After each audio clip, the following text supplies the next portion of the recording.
ready to shake it. I went deaf on it.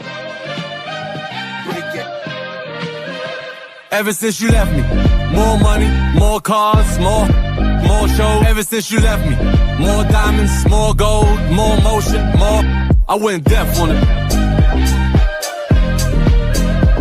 I went deaf on it. All I need is one night. You gon' have to splurge on it. All I need is one night. Good in a purse. I went deaf on it. Yes, I fiesta. Drop top G-Wagons, we don't do Teslas. Don't pay for the bag, I pay semesters. I turn dream girls to my new extras. Recognize game girls do too. Run through the city like the 2 Live Crew. Got a Harlem broad, got a Brooklyn broad. I ain't come this far just to come this far. A friend to all is a friend to none. So don't push me, cause I'll press the button. I went deaf on it. I went deaf on it. All I need is one night. You gon' have to splurge on it. All I need is one night. Good in a purse. I went deaf on it. All I need is one night, one chick. Dumb drip. Baby want a piece, call me scrumptious. Baby wanna be with me, call me husband. She was singing on my mic, Teddy Rug spin. You said true love, first time heard the phone, they knew I do. Twisting the pink on la rule, got the 3-piece suit, nigga, no I'm shooting. I went deaf, blew my mood. I just can't picture any tattoo. I went deaf on it. I went deaf on it. All right, man. Look, let's start it over, man. Let's start it over. 704 Charlotte Brown Show in the I went house. deaf on it. I don't know where you at right now, but you're in the wrong place. You should be over here. 704 Charlotte Brown Show is live right now, man, on a Friday. You know what I'm saying? This is the Freaky Friday. A lot of great things going on with the Carolina Panthers, man. A new edition that we're going to talk about today, man. I got the crew in the house. Let's not even wait, man. Let's go ahead and bring a man up first, man. We got my man Edge in the building. Yo, what's going on? How y'all doing today? Yo.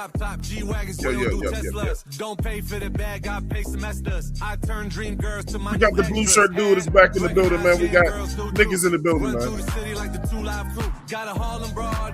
What's up? I just he was talking about.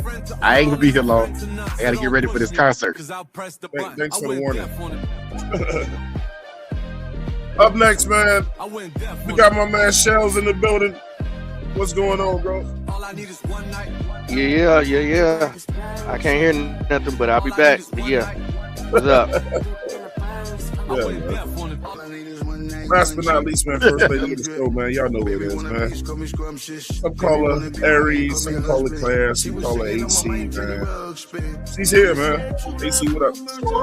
No, not much. Not much. Glad we got a left tackle, and it was the one that you wanted, sir. Yeah, man. Let's start back over, man. Let's start back over. We start over. More money, more cars, more shows. More players, more defense, more offense, more LTs, more club, more wins. Oh my God. About to go down, bro. More Bryce. We about to go deaf on the whole NFC South. Anything they got to say to us, we just gonna go deaf on them. We don't hear you. We don't hear you.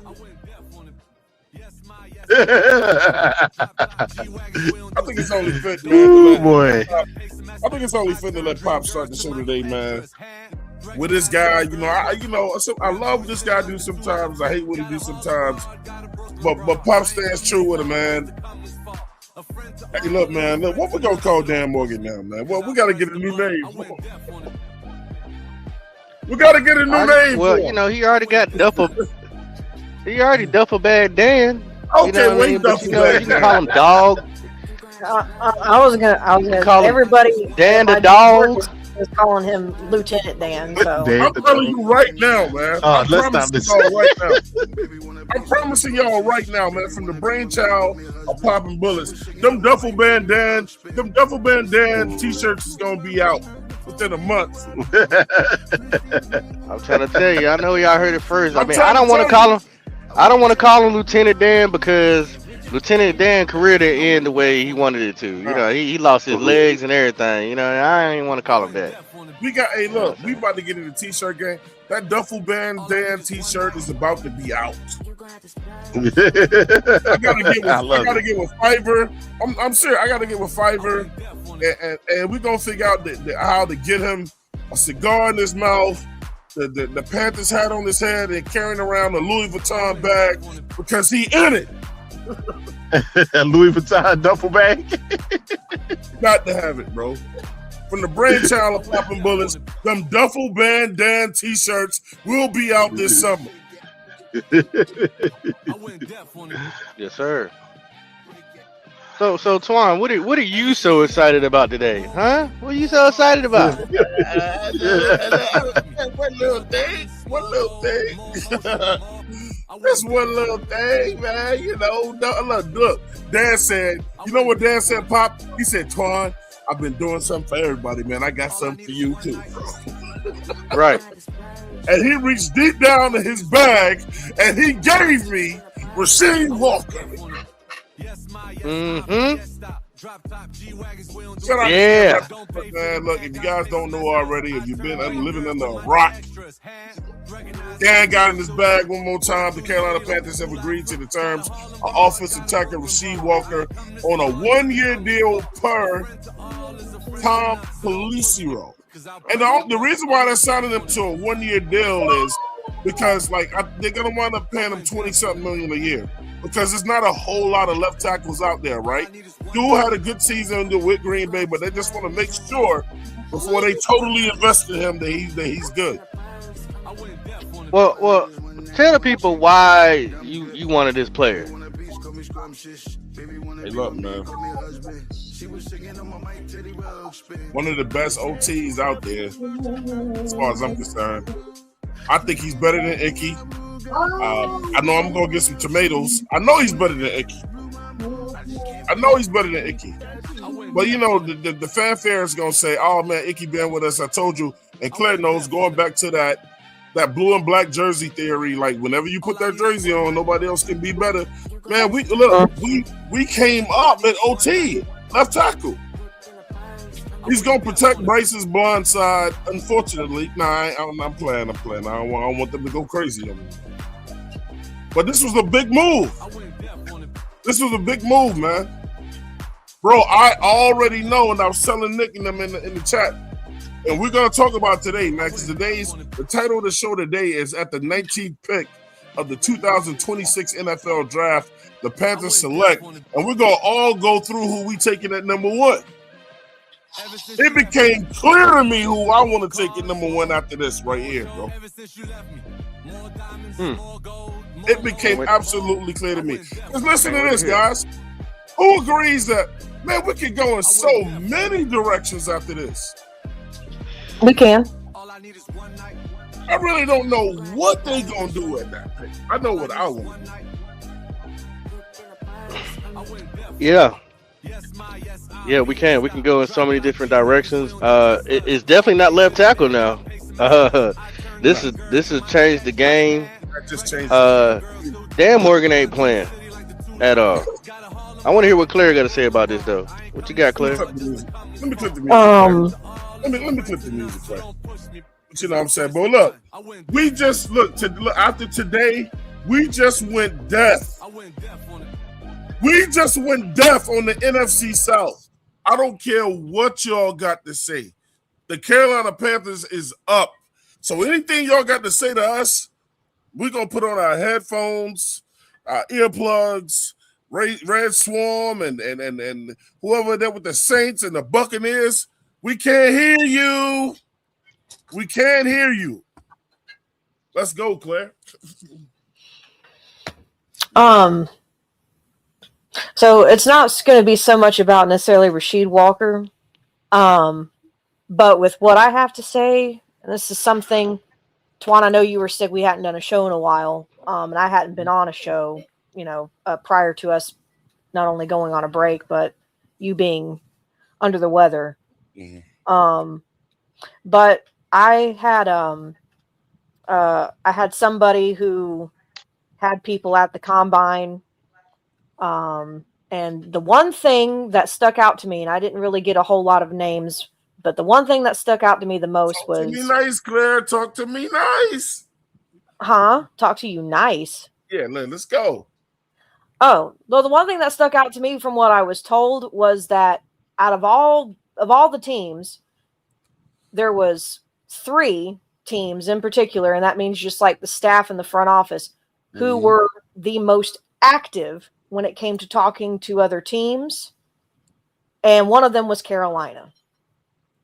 So what that told me early on was that Carolina was probably talking, and it wasn't so much about trades, but I believe what they were doing was also going through and seeing, hey, we're interested in this guy, this guy, this guy, this guy, this guy, this guy, this guy, and this guy. Are y'all bringing them back? And if you are, what is your price point? Because we want to outbid you.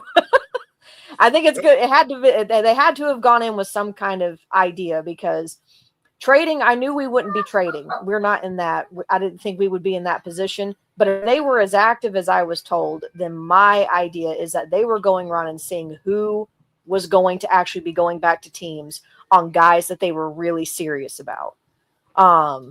So what this tells me is the other thing I heard was that the idea is that the front office and, of course, the coaching staff, they are wanting to make a bigger push this year. And by a bigger push, meaning not just winning the division, not just making it to the playoffs, not just making it through to the NFC Championship game. Their idea, from what it sounds like, is they're trying to make a push for the Super Bowl.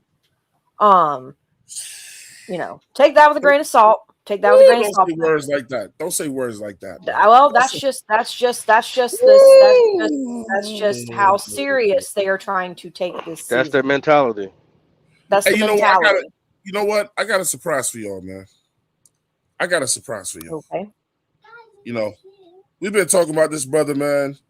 You know what I'm saying? I asked where he was. You know what I'm saying? And it's been long overdue, man. I went deaf on it. You got back in the building. Ever since you left me, more money, more cars, more shows. Ever since you left me. Hey more man, diamonds, more how y'all gold, doing? more First motion, off, good to be back on the show. Good to see everyone's doing well. Hey, Nick. I couldn't be more proud of to be a Panther fan, yo. Like on some real, like shout out Dan Morgan, Brand Tillis, that whole squad of people there. I mean, just keep blessing us, man. We loving it. We loving it. I think I speak for a lot of Panther fans when I say this is real time to be the most optimistic we've been in at a decade. Yeah. His new name is Duffel Bag Dan. Bro, I can't believe he went out and just got a stud like Rasheed Walker, bro. Hey, let me say this real quick. And this is not, listen, y'all can come for me in the chat if you want to. By all means, I will take whatever you're gonna say. And this is just how I'm feeling. This just feels like the truth to me. Icky ain't getting his job back now that they made this signing. He's not. I bet we said it. He's not getting his sign back. His job. He's back. gonna. He's again. And I like Icky. No, I'm not talking about this year. I'm talking about going forward. No, we're not bashing him. We said this. We said based on that injury, we're not bashing him. We love Icky. Yeah. Well, I'm including it. I'm including the injury, but going off of his talent. You're not. I think what Dan Morgan trying to do, Pop, is I think he's doing this with Rasheed for 1 year. He's gonna let Icky take his time because a patella tendon for an old lineman, bro, that's significant. That's significant. Yeah. So they're gonna really take. I think they're gonna have a conversation with maybe swinging him to right tackle after next year. Nah, when Moten retire, maybe, or move him to guard or something. I still think if he come back, I'm open arms to it. Like I don't have a problem with he can come back. That's a very hard injury from the. Yeah. I wouldn't be surprised if we still drafted left tackle at 19. No, we're not. No, let me do something real quick. Though. Let me bring in this chat, man. I did some real sacrilegious. I did not, talk about this chat, man. Look, man. In the building. In the building, man. Look, we got Dr. Cardiac. Shout out to new man, Dr. Cardiac. The Dr. Cardiac. I had to read that slowly. Feel Good Friday. Shout out to him, man. Tyree Ross in the building, and Dan and Brent we trust. He also said, this is what you mean by BPA for real. We got my man, what's up, Doug? What's up, Doug? What's up, Doug in the building? He said, what a time to be a Panthers fan, man. Number 1 DELBOT. Free agent. The draft will be the icing on the cake. LFG, keep pounding. And my man, Dr. Cardiac says, the one up in here. Let me see what's going on. Doug also, man, said, just chilling, man, working, getting ready to say I do. Yeah, man, congratulations. Yeah, you about to get married. Commander 336 in the building. You know what I'm saying? Clapping it up, man. And look, we going to get into it a little bit before we open up the chat today, man. Let the people in here, man, get their rocks off. But it will be a Feel Good Friday. It's a lot of great news. We're going to let people up in here. For real, man. Earl Locklear in the building said, what's good, y'all? We good, man. Tyree, again, I feel that same way, brother. Eternal said Super Bowl. Claire said it. I'm hearing it again. It's Super Bowl. Tay Shiesty in the building. It's a 1 year, $10 million. Cosmic Soul said, keep pounding. Who else in here, man? Who else in here? Let me see. Dean Dre Evans or something like DeAndre Evans. DeAndre got me with that one. Talk at us. My man Tyree Ross in the building said, yes, sir. This is the first time they actually been doing, as they said, with the BTA. We got my man Brandon in the building said Peter Woods from Clemson. Get that final piece to our D-line.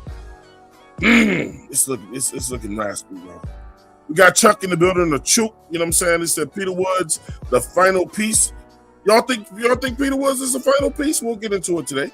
We're gonna get into it. Shout out to Daytona 5-2, man, for that $5 super chat. Showing that love, man. We appreciate it. He said, is this the most exciting free agency the Panthers have ever had? I wasn't following Panthers off seasons until 2010, 2011. It is to me. It absolutely is. It is to me. It is to me. Shout out to all 74 y'all in the chat right now, man. In here. You know what I'm saying? Show the 704 Charlotte. Show some love, man. JP in the building. I can't say that Icky could replace Moten if need be. You know? Kevlar Tom, another linebacker, 3 tackle safety early in the draft. We got the lady back up here, Miss Douglas. Hey, hit it for me one time, popping bullets. Miss Douglas is back. He said, what's up, y'all? He said, what's up, y'all? Look here, man. We got my man Kevin Shepard in the building. He said, let's go. He also said, we going to take the best player available in the draft. My man Eternal 252 said, that ain't me. We got my man 40 East Trail in the building. He said we need a free safety more than a DT. We'll talk about it. And Miss Douglas laughing at Pop, man, And 252 said my super chat must have disappeared. No, we read it. We read it, brother. Oh no, that was Navash. Yeah, we didn't get one from you. Nah, my bad, brother. I see it. My fault. They comp Caden to Vince Wilford and Peter Woods to Jalen Carter. Get them at 19. Or free safety Dylan or McNeil. We Super Bowl contenders. We deaf. We went deaf on the whole NFC South today, bro. All of them. Man, thank you all in the chat, man. Hey, look, man. I look, man. Hey, what you feel about this, Nick? Man, either one. No matter. No. Prowling veteran. What's going on? But Edge. Good to see y'all, fellas, man. What up? Appreciate y'all. You know what I'm saying? Let me back up here. Good to hear you back, man. I'm glad everything going good. You know, me and you talk behind the scenes, man. You know, and I'm happy for you, man. You know what I'm saying? You know, we climbed out the dirt together. Yeah. Hey, though, I just got to say one thing. Thieneman, intriguing. That's all I got to say. He's Exactly. intriguing. Oregon. He is Exactly. intriguing. Yeah. I don't know, man. I don't know what they're gonna pick, man, because I know everybody keeps saying free safety, free safety. Y'all do realize we got a safety, right? Oh my God, I'm not going through this argument again. He can do it. Who, Ransom? No, go ahead, Nick. Yeah. Oh. Ransom played most of his position at free safety, not in the box. This Not is in the true. box. This is true. But the thing is, you could get Thieneman, you could play him at nickel corner in some packages as well. You could He's do a some real. truth. Yeah, he's a Swiss Army knife, dude. You could play him in the box. He could play center field. He could play nickel corner. You could line him up anywhere. Both of y'all are correct. Nick Gaskins is absolutely correct. He played out of position all this year when he was in there. He should have been in there more. But Tri-State, like, that's his natural position. That was about to be my point. Yeah, that's a natural. Like position. let's not square peg round hole a guy. Just go get the guy who naturally plays that position. But I think what Nick Gaskins is saying is the Panthers willing to do that at number one if you got old boy on the team already. See, here's my. But this is what I'm saying. Ransom's natural position is free safety. He played free safety. He played his natural position is strong safety. He just played free safety primarily at Ohio State, which he was very good at. He was actually very good at it. The thing with Ransom that's intriguing is, y'all, we got to understand something. The contract we gave Morig, Brant Tillis can move off of that after next year. And it's an easy plug and play. You play Branson as strong safety, and if you get the Thieneman, he's your free safety. We ain't moving off of him. I think it's very possible. No, but we'll see how he plays. Hey, listen, after next year, I'm saying. I like Morig, but I'm sorry, Ransom tackles just as well as he does, so I don't care. Morig can't cover. That's his problem. Yeah, he can. Colby Parkinson dunked on him on the game-winning touchdown, Twan. I mean, everybody get got sometimes, bro. You can't let that happen. You ain't gonna lock somebody down every play. Can't let that Hey, Nick, let's be 100% honest. Are they gonna have that much time to throw the ball this year? I don't think so. I don't think so. Jaylen Phillips is a disruptor. Lives in the backfield. I know that brother can get to the quarterback. I know. And there was one stat that was super intriguing. I don't know if y'all saw this. He played 51 snaps. He lined up as a defensive tackle, 51 snaps, and he amassed a 35% pressure rate at D tackle. Granted, it's a small sample size, but you could do a little NASCAR package with him and Derek Brown on the interior and Scorton and Princely on the outside on third and long passing situations. You can get pretty freaky with that free D line now. First question, man. Yeah, but here's the thing: is Princely gonna play now that we got Phillips? I think Princely will be a situational guy. He's gonna still develop. Yeah, he's gonna be a situational guy. I think on third and down passing situations, second down passing situations, because Dan, we heard him say it when the Eagles won. He thought the strength of the Eagles defense was their ability to keep guys fresh and rotate guys in and out. That's really what they did when they won it. Like the front seven was the just monstrous. The way I look at that situation, Edge, with Princely though is this, and with Nick Scorton. Nick Scorton is ahead of schedule, and Princely is just he's still we got to still develop. I mean, we still got to develop Nick Scorton, but I mean he a monster though. He won it. Yeah, I'm gonna say this too. You're gonna see more Nick Scorton and Phillips out there anyways, because them two primarily play the run better than what's called does all day, every day. Yeah. Let me ask you this question right here, because some people I'm just gonna ask it. Did the Carolina Panthers win free agency this year? We're probably the winner. I was gonna say I found there was a report that was done by. I'm talking about the number one team that won it all. No, I don't know about that, but Tennessee threw some money out there, bro. No, hold on. I'm talking about based on need. I'm not talking about a team that had a bunch of money. I'm talking about based on need. No, the Raiders did. They filled all man, the Raiders just got a bunch of picks. No, they Washington had a good free agency too. I wouldn't put it up to us, but they had a pretty good free agency too.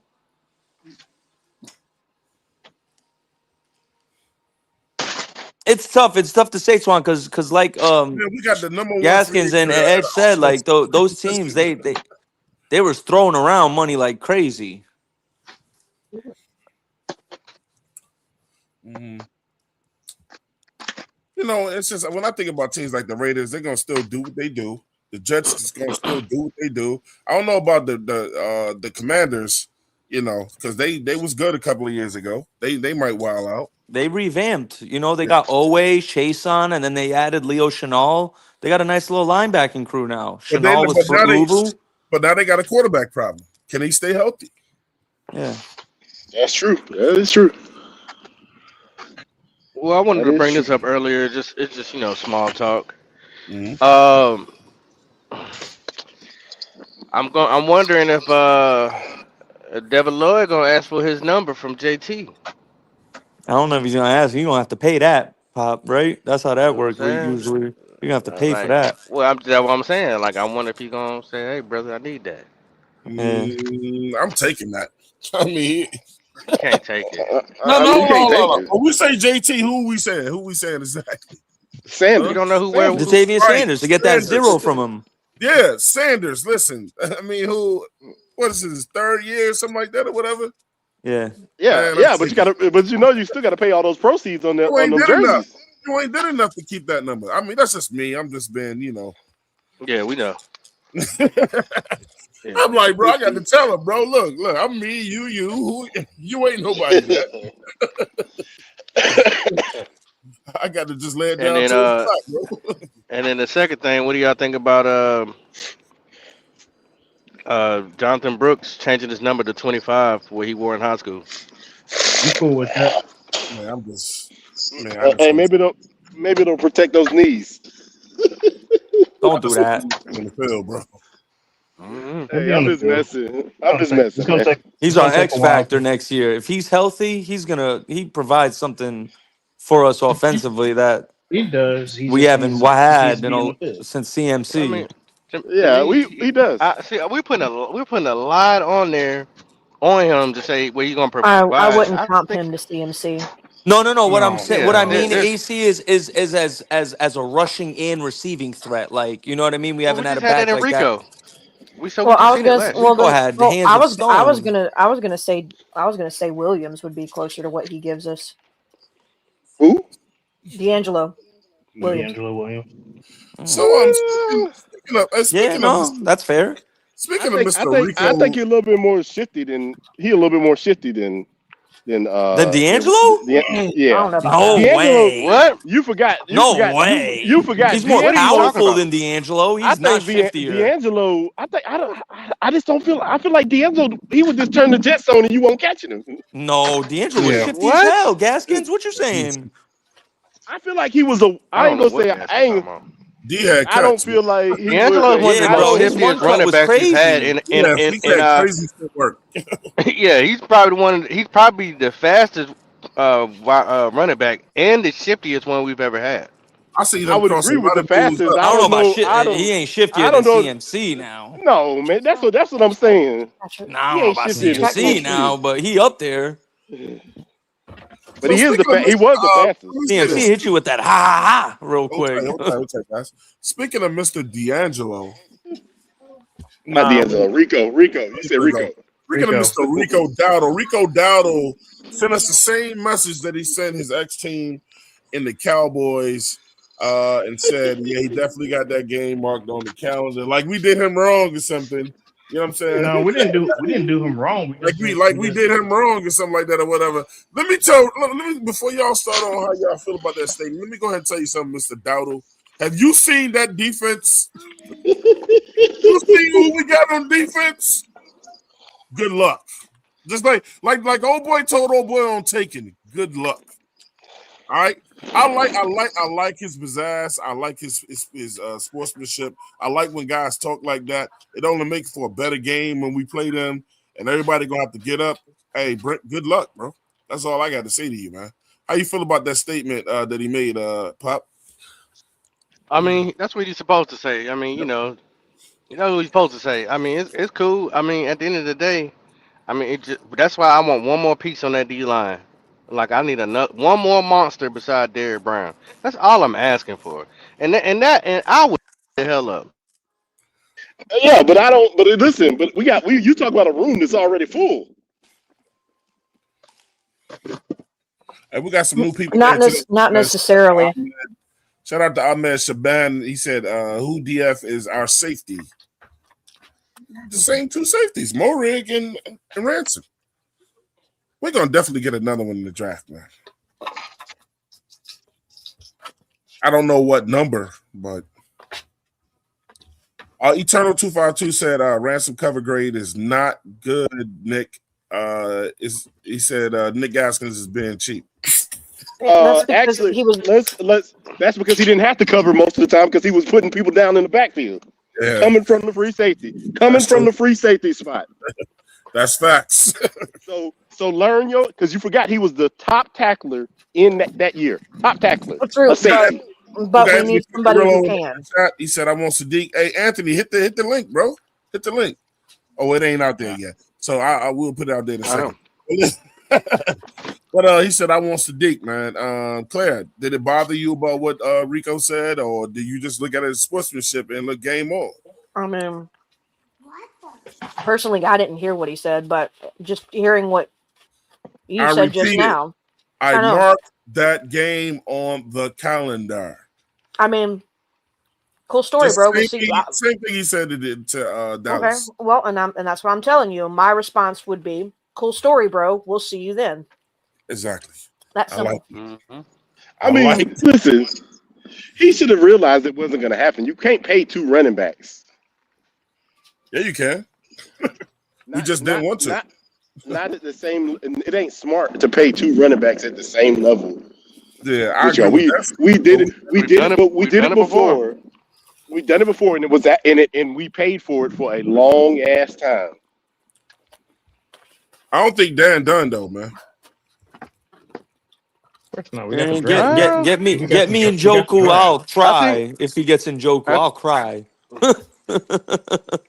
Even Njoku, why? You'll be happy, but just to add something in the tight end room, a pass catching threat. So let me go ahead and get everybody's first round pick, man. We're gonna start with Ed. That's tough. You can just give two people. What's your top two prospects, Edge? At number one, Anthony Hill, and the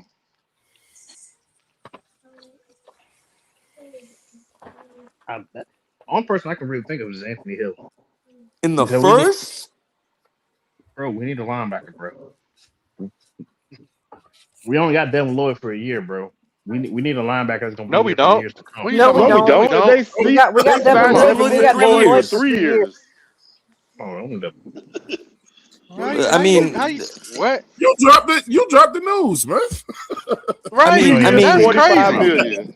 I mean, CJ Allen or Jacob Rodriguez is better than Anthony Hill. No, hold on. I wouldn't go that far. No. Oh, come on, guys. No, as Nick, they are good for two different reasons, but as far as like just sheer power at that linebacker position, I mean, Anthony Hill has that in spades over Jacob Rodriguez. But what Rodriguez has is what we talked about last time we were live. So he has that IQ and that on the other hand. And he's got insane production numbers. So yeah, I was about to say he's a turnover machine. He's not a turnover machine, but do what? He forces them. I mean, he forced. Rodriguez is. He had like 17. He caused like 17 turnovers his last 3 years or something like that, with forced fumbles and recoveries and picks. Yeah, it was something crazy. He know how to punch the ball out. Claire, who you got? Or one of two? Because look, take your time because today shifted a lot. It changed a lot. Off rip, if I'm just being honest, Sadiq does come to mind. He's someone who I had thought about originally, but I was like, but I also told myself I don't want to sit here and get another weapon because my God, we keep doing this whole BS of getting weapons for little dude back here. So I just, I was like, let me just hold off. But with the way things have progressed, Kenyon Sadiq is not outside the stretch of the imagination for me. If I were to pick one other person, I'm not gonna lie. I know everybody loves the kid out of Oregon, but I don't know what it is. I really like Emmanuel McNeil Warren out of Toledo. I really like that kid. You talking about the Onman for Oregon? Yeah, I know everybody likes him, but I really like Emmanuel McNeil Warren a lot. He's really good. I really like the Onman. You got to trade up to him. No, you don't. Yeah, you do. Says who? Top 10. He gonna be top 10. Who? McNeil Warren? No. I don't. Out of Oregon. No, Dylan won't. No, he won't. He will not go top 10, bro. Twan, every time I've seen mock drafts, he has even been taken by the Seahawks at 30-something. So I don't think that's true. I mean, I actually just saw a mock draft where Cincy took him. I just saw a mock draft where Cincy took him at 10. Yeah. Or 11, wherever they are. They need more help than that, but I guarantee you he top 10. But that's just me. Since he's at 10. Well, I don't. We'll see. Tiananmen top 10. I don't even see that. Nah. Caleb Downs going to get drafted before him. But those are the two where I'm thinking. I mean, those are the only ones I can think of. There's a part of me that almost wanted to go edge rusher, but I don't know if we even need them at this point. Nah, yeah, right. Dan said Pat Jones is coming back. Oh, is he coming back? Yeah, Dan Morgan said he's on track. Yeah, he's on track to be healthy. We definitely don't because we don't need an edge. Because that means we would have we'd have Phillips, we'd have Princely, we'd have Nick, we'd have Pat Jones, and we never really carry more than 4 at that position anyway, except for maybe one other. But I know obviously old boy's not coming back. Whose name escapes me? DJ Wanham. Thank you. DJ he's Wanham. not coming back. Yeah, I heard you. Yeah, he's not coming back. So and I don't believe in drafting another edge rusher that high, knowing what your room looks like, unless you're just wanting to go BPA. For which, if you did, I think he's going to be too high on the board. But it would have been like a Cassius Howell would have been where I would have said would be the only other person. But I think he's going to be gone by 19. Cassius Howell's a beast. People say, "Oh, he got short arms." I don't give a dang about the short arms. Yeah, there's a lot of people in this draft class that have short arms, and I don't give a dang about it, Claire. I don't. Ruben Bain, Cassius Howell, sign me up. Both of them are going to be Ruben Bain, short arms. Jacob Rodriguez, short arms. Keldrick Falk, I think, had short. There's so many of them. I was just like, a lot of people had short. I don't remember when the short arms and became a situation. The Rashawn Slater draft. That's when. Yeah, yes. What did this short arms thing grew from there? Yeah, the Rashawn Slater draft was when it happened. And then it came out with last year's pick with the tackle from LSU that went to New England. Yeah, Will Campbell. Will Campbell. Shout out to Matt. He said we want free agency by a mile based on Philly needs, but it's just the one contract. Everyone down on Phillips, and I'm not down on Phillips. I don't know. Yeah, Phillips Phillips alone almost had as many pressures as our team last year. I think I read a stat. I think our team had 84 pressures, and Phillips alone had 76. That's an insane stat. Well, and I was going to say, that's why I was so excited when we got him, because last year I was at the trade deadline. Him and Jermaine Pratt were the two guys. I was like, Carolina, if you're going to do something, go get him. And they didn't. And when I saw that we had signed him, I was like, oh, thank God. Because it's like, he's here to set the edge, and he's here to help with the run game. As y'all can tell, we've seen his numbers. He could end up being a big sack guy here for us, but in years past, he hasn't been. I'm not really looking for somebody who's trying to become a Myles Garrett. But if you can get back there and disrupt that QB in some fashion, whether you hit him or sack him or not, I'm down. So that's just me, though. I also look at it, it's interesting because he gets back there, like you said, Claire, and it's like, I look at a guy like Derek Brown. He had 5 sacks this year where he had to earn all those sacks. Oh yeah. He's gonna get opportunities to get some cleanup sacks because of Jaylen Phillips next year. That quarterback's gonna step into that pocket. And big old 95 gonna be right there waiting for him. What? Yup. What did Rasheed Thurman say in that stand-up Twan? Hello, good night. Hello, good night. It's time to take a nap. Hey, Pop, bro. Who you got? Pop, who you got in the first? Man, I've been saying it all year. You already know. Peter Woods. Okay. That's what I want. Standing strong with Peter Woods. Yeah. If he's a good scheme fit too, Papa, by the way. He's got an A tech, man. He's got an A scheme fit, and as far as fitting teams in the first round, we're usually in that top conversation, so that's not a shocker. But I mean, I just don't know if he's going to be there. He might be there.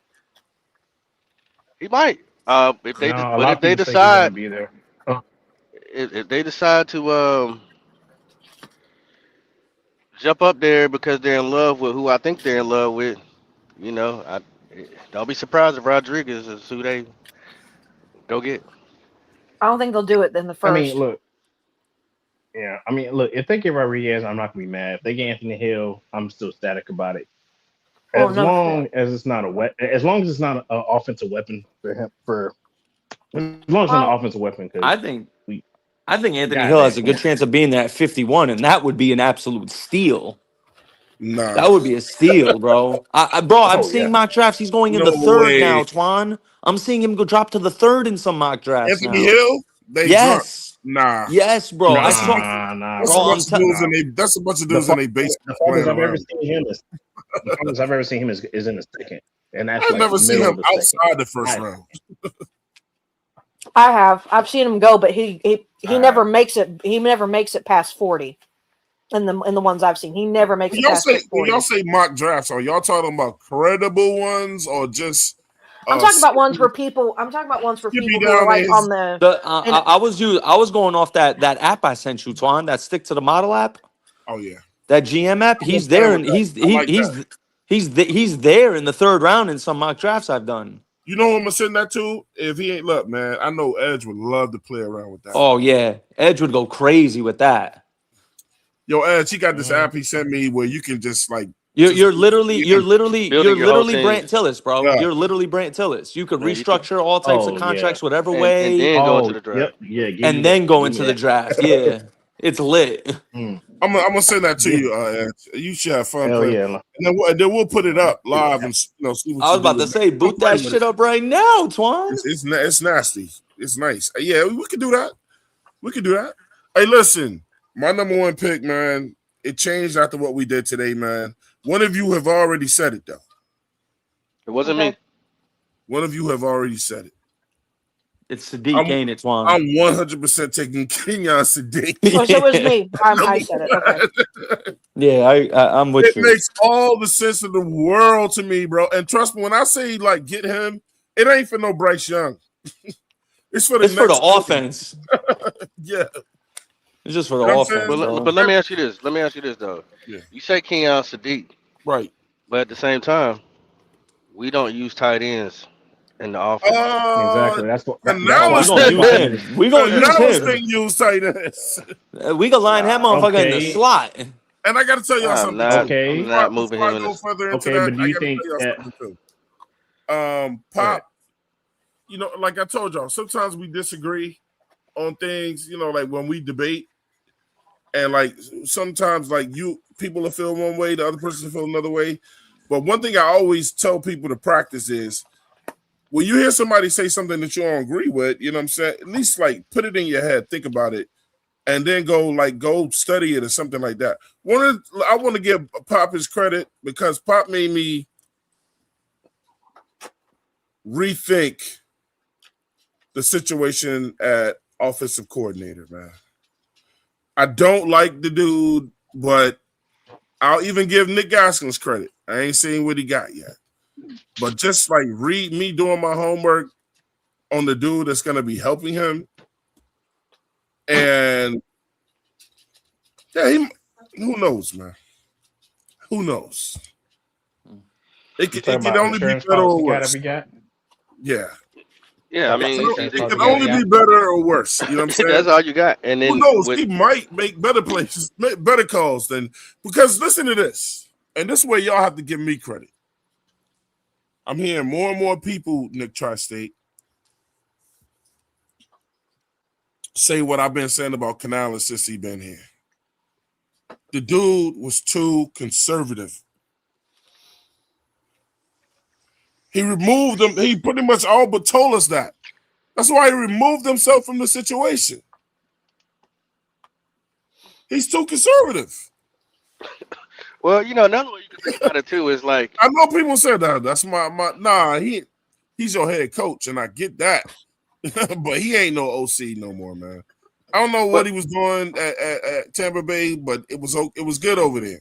But he ain't got that caliber quarterback over here. But the play calling was not the same with us as it was in Tampa Bay. And I think the play calling will be better as long as Bevel keeps a very stern grip on Isaac. But this also, like I said, it kind of removes Canales for being so engaged with Bryce and able to go into other rooms. And if they got to make a decision on keeping Bryce, well, like I said, he's kind of removed himself kind of out the space.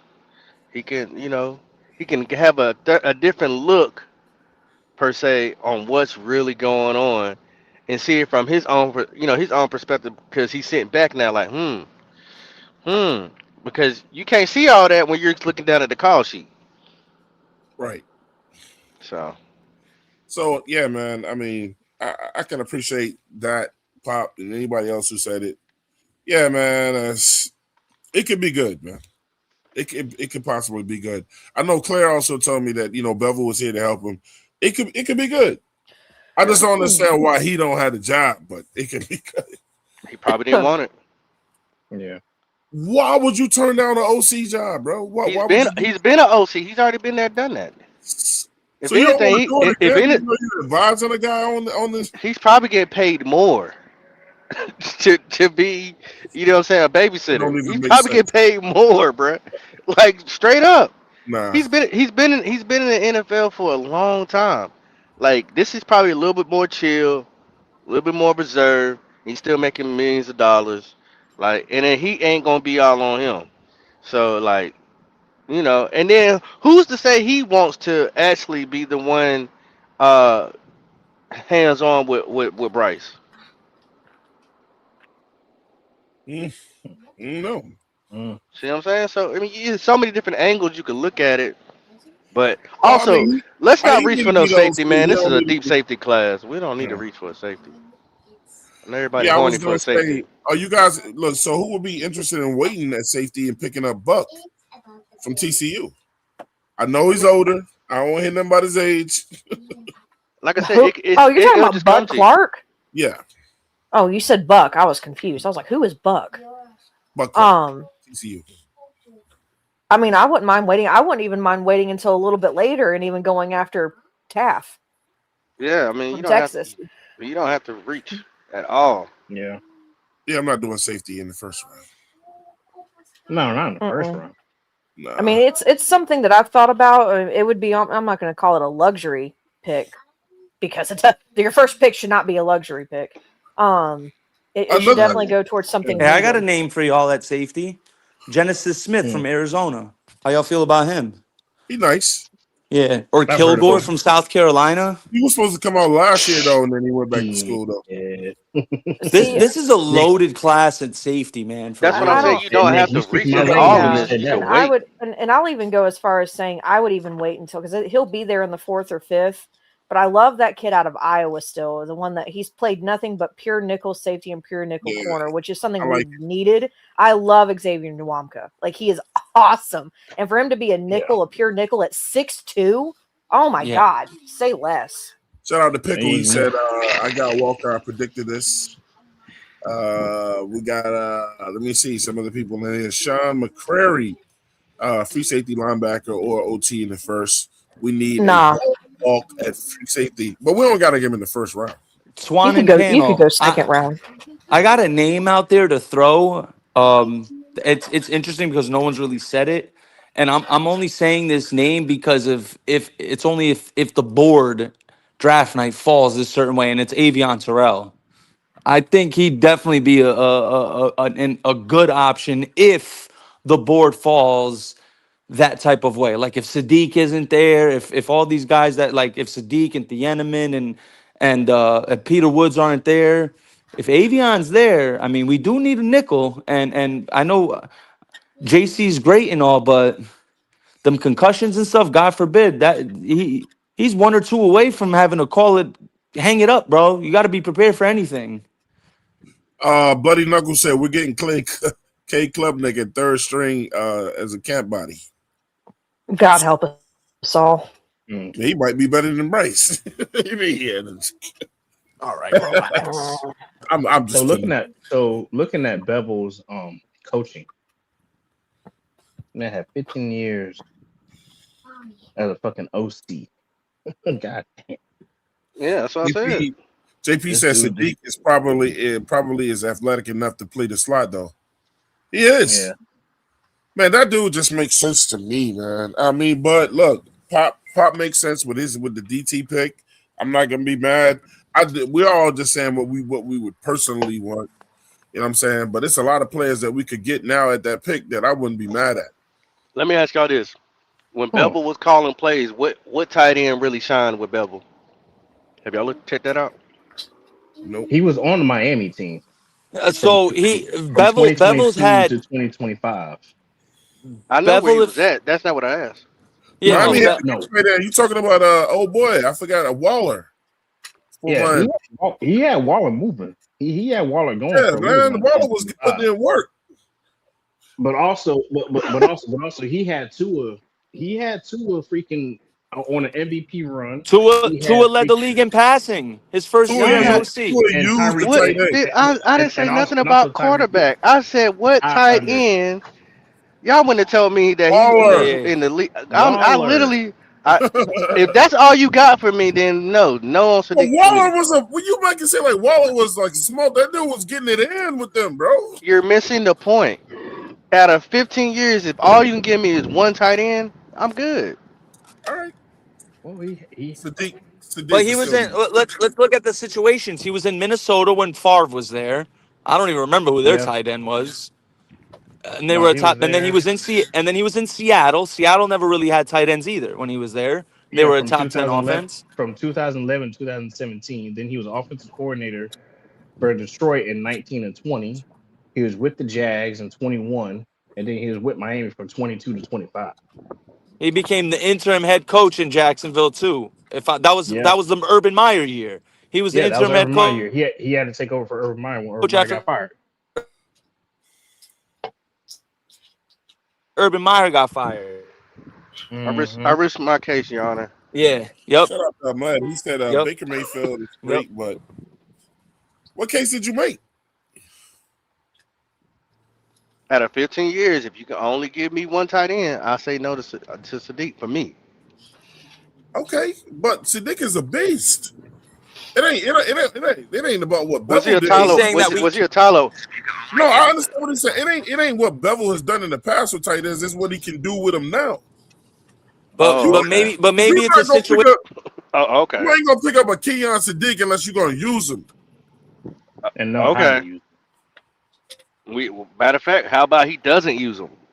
Man, that would be. Then why pick somebody up that you ain't gonna lose at number one? I don't know why they do what they do. I'm just telling. Hey, look. All right, when I say harsh reality, when we come back to it later, you be like, "Yeah, you was right, Pop." Hey, Pop I don't want to hear it. when you pick up a Kenyon Sadiq, then you go back to your playbook and you start writing up all kinds of plays, man. Let me ask you a question, Nick Tri-State. You think Sadiq is better than he's gonna be better than a Tyler Warren?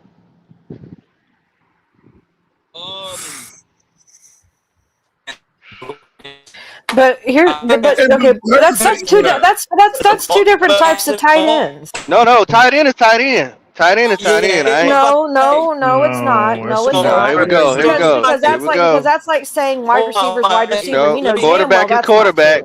Quarterback is Oh my quarterback. God! Why y'all doing this?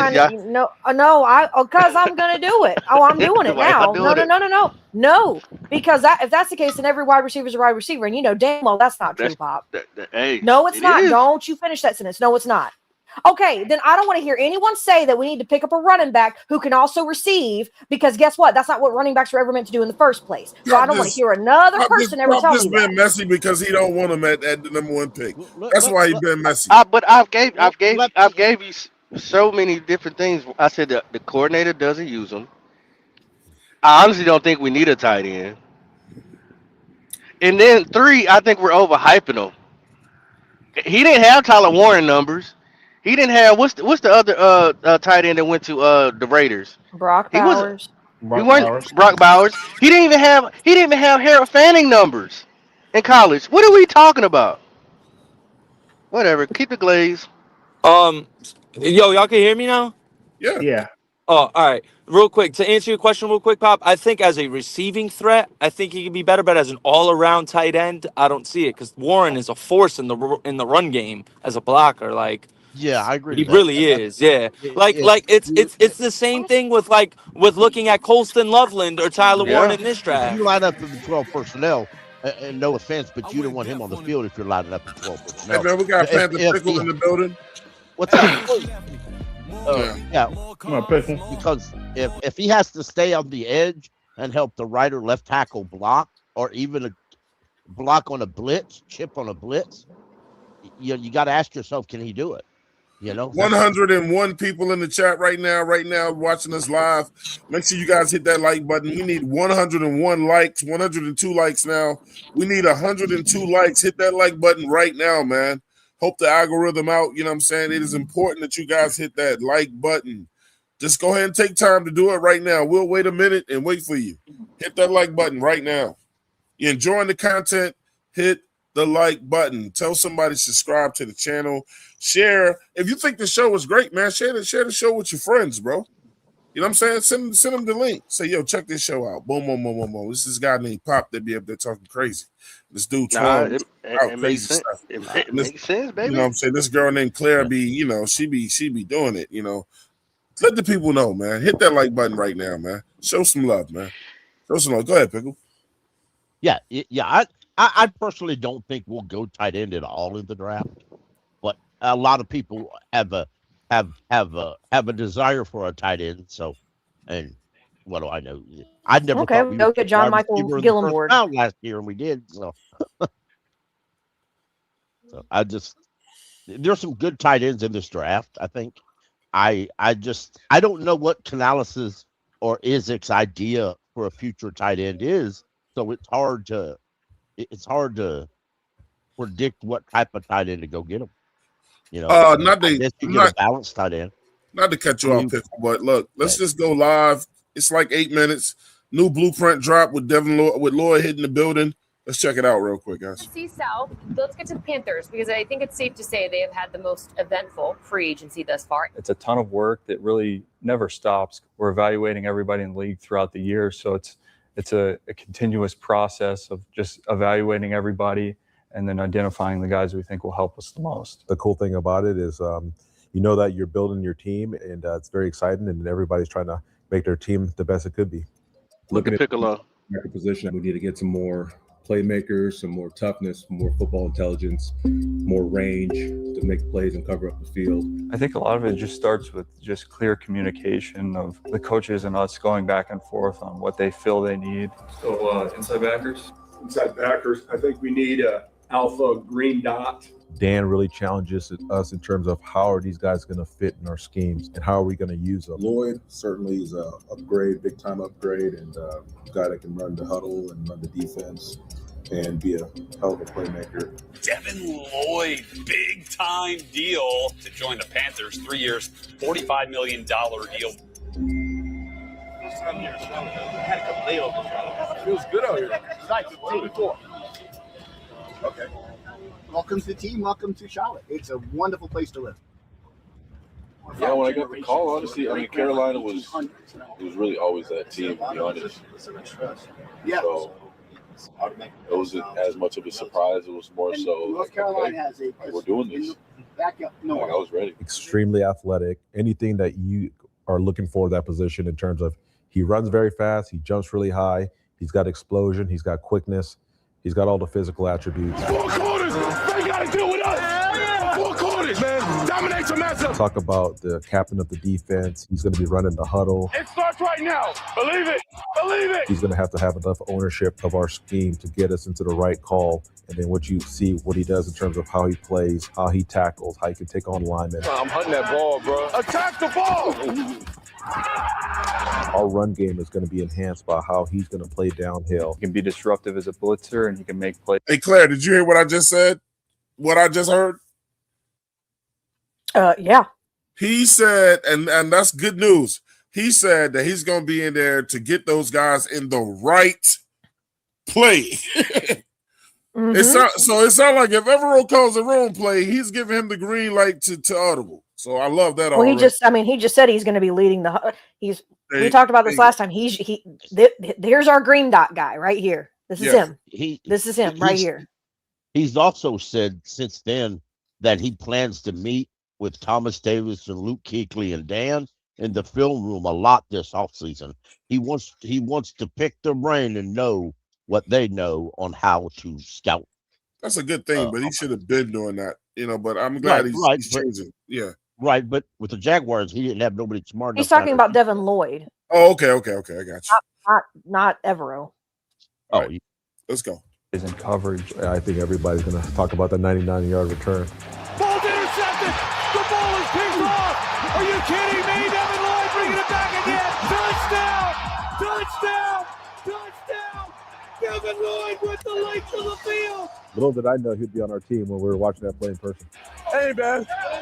That's a long way. You're getting a guy that brings a ton of value on every down. The guy that kind of really embodies everything we want. And the green dot guy, just toughness, competitiveness, very smart, leadership capability, and a guy that just has a natural presence to him.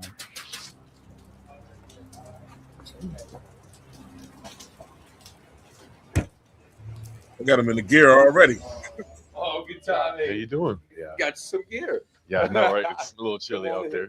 Yeah, come on in. Grab a seat, man. Overall, I'm just looking forward to, what we're going to do on that field. It's, for me, playing 11-1, that's really what it comes down to. We have all this talent, and the biggest thing is for us to come together and to all be on the same page. And I know that when we do that, it's going to be really special. I hear you. What's going on, Panther Nation? It's Devin Lloyd here. So excited to be a Panther. Just signed the paperwork. Let's get ready to roll. It's official. Let's do it. All right. That's awesome, man. Vibes have been great. Honestly, everybody's been super friendly. Obviously, meeting a whole bunch of new faces, but everybody's made it really easy. Just so welcoming, making it feel like home. And, I'm excited to continue to build relationships and get to know everybody. All right, it's where the magic happens. Yep. I met your parents out there. You did? They're awesome. They are. Navy vets, structured, disciplined household. Very much so. Bathrooms are together, huh? Spotless. Yeah. Things just so. Yeah. No, That's one of the things. That's why you're the way you are. Yeah, absolutely. Yeah. You might not have noticed, but we're pretty excited to have you. Hey, I'm excited to be here. I mean, we got so many pieces, so just want to do my part and, try and make this place elevate even more, Right, What's up? How you doing, man? I like the white desk. It makes it more open, Well, yeah. You're exactly what we need right now. So stabilizing the defense, communicating. Pause it. And we'll have fun doing it too. It's like I always try to tell. Did you hear the words that Evero just spoke? Yes. You're exactly what we need right now. You're exactly what we need. This is who I wanted, damn it. Woo! Y'all understand, man. Oh, and just pair him up just with one more dog beside. I just need one more person beside Derrick Brown and one more person behind Devin Lloyd that can learn, who got everything. Man, just give me Peter Woods and Rodriguez. I'm happy. Hey, Pop, can I ask you a question? Go ahead, brother. You remember like when I hit you up and you were asleep? How about both of them? And you were asleep? Hey, Pop, Yeah. when you woke up, what time did you wake up that morning? About 4:45, somewhere around Something. there. So, Pop, Yeah. if I would have called you then and you picked up, and I said, and the Carolina Panthers just picked them up, and they said, Pop, they need somebody to go pick them up from the airport. Would you went over there and got him? Yeah, I would have called out that day. Yeah, I would have called out. Yeah, for sure. I have more important duties. Yeah, I would have called out. I would have took her to the airport. I would have told Mama she need to cook something. Yeah. Hey, Pop said we're going by the house first, man, before we take Yeah. you over there. I would have to. Let's get it. People like this isn't like my defense or the coach's defense. This is all of us collaborating to make this thing go. Lies. So Lies. it's gonna be fun. Pause. Yeah, Pause. so Pause that. That was your defense. I missed it. I missed it. Going forward, it might be, but hold on. Time on. I'll back it up, son. Pop, I'll tell you exactly what he said. He said, "This is not my defense. This is a collaborative defense." No, bro. You don't say that to a guy that's coming in, because right now That's the exactly first why thing everyone should talk. because the first thing that he's gonna think about is like, okay, then whose defense is this? Because I can't just be running 2 or 3 different defenses at one time. I need to know whose defense is. I know. He was he lied when he said it wasn't his. It was your defense. It might be inclusive in the future. Twan, I understand that, but if I'm a guy that's coming in and that's the first thing you tell me, I'm like, okay, then whose defense is it? Like, your defensive coordinator, this has to be your Well, he defense. just said whose it is. He said it's collaborative. I don't need a collaborative. I need a person's name stamped on this, so I know, like, hey, I know who I need to go to. Like, hey, this is not working. We need to do this instead of this. I'm not gonna run to the fucking DB fucking coordinator because my DBs were out of sync when I'm trying to get everybody else in the play. No, I'm not doing it. I'm running to one person, a run person only. That's the defensive coordinator. Don't tell me it's a collaborative defense. Maybe that's what he mean. Maybe that's what he mean as far. Maybe he's like trying to shout out the assistants and the linebacker coaches. At the end of the goddamn, it's your motherfucking defense. Hey, I'm just trying to help you out. I don't know what he meant. I understand that, Blood, and I appreciate that. But as a defensive player myself, I'm not trying to go to somebody else. I need to go to one person. Edge, I get it. Edge, I get it. I don't like the way he holding his hand out right now. Why? No. All right, let's go, man. Let's cover it. Coach's defense. This is all of us collaborating to make this thing. We'll have fun doing it too. It's like I always try to tell people, like, this isn't like my defense or the coach's defense. This is all of us collaborating to make this thing go. So it's gonna be fun. Yeah. Just enjoy the process doing it too. So Absolutely. Yeah. And I mean, like you said, I think it's a great fit as well. Yeah. Just want to come in and do the best I can do for you guys. That's really it. I know they're gonna put us in great position to have success. I don't know, man. I'm kind of with Edge now, man. Well, I just don't like the fact that he lied. Like, you're the defensive coordinator. Whose defense is it then? Because if I need shit fixed, it's a bad soundbite. maybe that's why this defense always been screwed up, because there's nobody really running it at the top. No, it was Evero. He just lying because he's been bad at it. But maybe it will be more collaborative, which I agree with in the future. But it was yours. You got to take ownership of that. There's so much talent. There's going to be opportunities for everybody to eat. And obviously, I have strengths in the pressure game as far as blitzing, as well as coverage, being able to make plays with Miles on the quarterback, obviously defending the run as well. So I'm sure they're going to utilize me in that regard. It's really special coming to an organization that does have elite linebacker play for years on end. And it just holds the bar really high. It's a challenge that, I embrace, and I don't want to compare myself to anybody.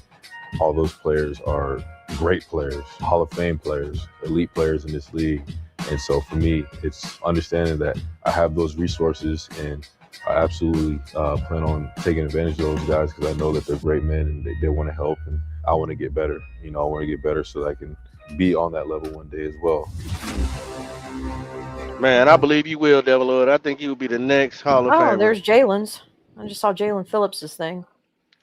We gotta let. Yeah, I mean, we're gonna play him a little later in the show, man. I will play his too because people want to see his. But look, I gotta give the floor to Pop, man. This is Pop's guy. This is who you really wanted. How you feeling after you seeing this, man, and the way he's talking, bro? You know, we up. I mean, there ain't much to say. We all should be like super happy. I know everybody happy about it. I mean, this is definitely my favorite out of everybody that we got. This is definitely my favorite. It was a need. Um, it was something that I'm glad they addressed because we got the best linebacker that was available in free agency, and I don't think we've ever done that. And did we get the best linebacker in the free agency, or did we get the right linebacker in free agency? It was both. He was best. The right linebacker. Yes. It was both to me. And technically, I mean, Jaylen Jaylen Phillips was also up there. So. Yeah. So like, Mo. there's nothing bad I can say about this guy. I think Phillips. I was very hard on Phillips, but he definitely. I think now getting healthy and this that and other, he seemed like he really wanted. I want guys that really want to be here. That's another thing. Like I know some guys just go for the money, which I get it, but I also want guys who really want to be here. And these two guys really seem like they wanted to be here. Man, they just. I mean, Dan, bro, Duffel bad dad, bro. You did it. You did it. Nobody can slander you this year. I know we clown about the Kenny Pickett, but I mean, whatever. That I can let that slide after, especially what you did today, getting this left tackle, bro. This is probably the best free agency I have seen It's in the a best very. I've seen. Yeah, this is probably the best, bro. Like, Hey Claire, we did it. Claire, since the beginning, since 704 Charlotte Brown show was made, man.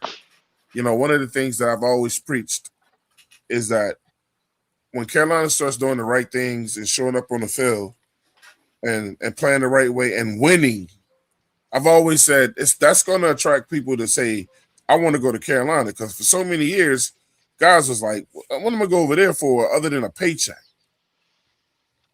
Yeah. And I said, if we keep doing the right things and building, players will want to come here. I'm with Pop, man. Yeah, they're getting paid, but I'm sensing the feeling that them dudes wanted to be here. They believe in what they seeing happening over here. You no longer, Lloyd, have to be a Jaguar, a Puma. You don't never have to be a Puma again in your life, bro. You're now a real cat. You're a Panther. Shout out to Eternal252 with the $5 super chat. He said, if you want to win a Super Bowl, go defense. If you want a playoff appearance, go offense. We can't stack this defense with more elite talent in the secondary. He said, we can. I said, can. He said, we can stack this defense with more elite talent in the secondary. I'm with him. That's what I want. I want the nastiest defense you ever seen. I don't even want to touch offense until the fourth round. We've proven that we can score on people, man. We had problems last year. As good as the defense was, stopping people. Yeah. So, like, I think this defense right now on paper, shout out to PD Quick, on paper, this defense right now is looking like a between 10 to 17 points a game defense that they're going to allow. On paper. I can see that. I can see that, Rube. I think we score enough points that. What would you guys say we averaged last year? Around 21, 24? 17 points. 17 points. Okay. That I ain't think enough. that's per ESPN. Well, that's why, yeah. Reference. That's gonna make for a good show too. So let's just like, where we gonna get those points from? What can we get 7? Where can we get 10 more points from? So I mean, honestly, by doing what we yeah.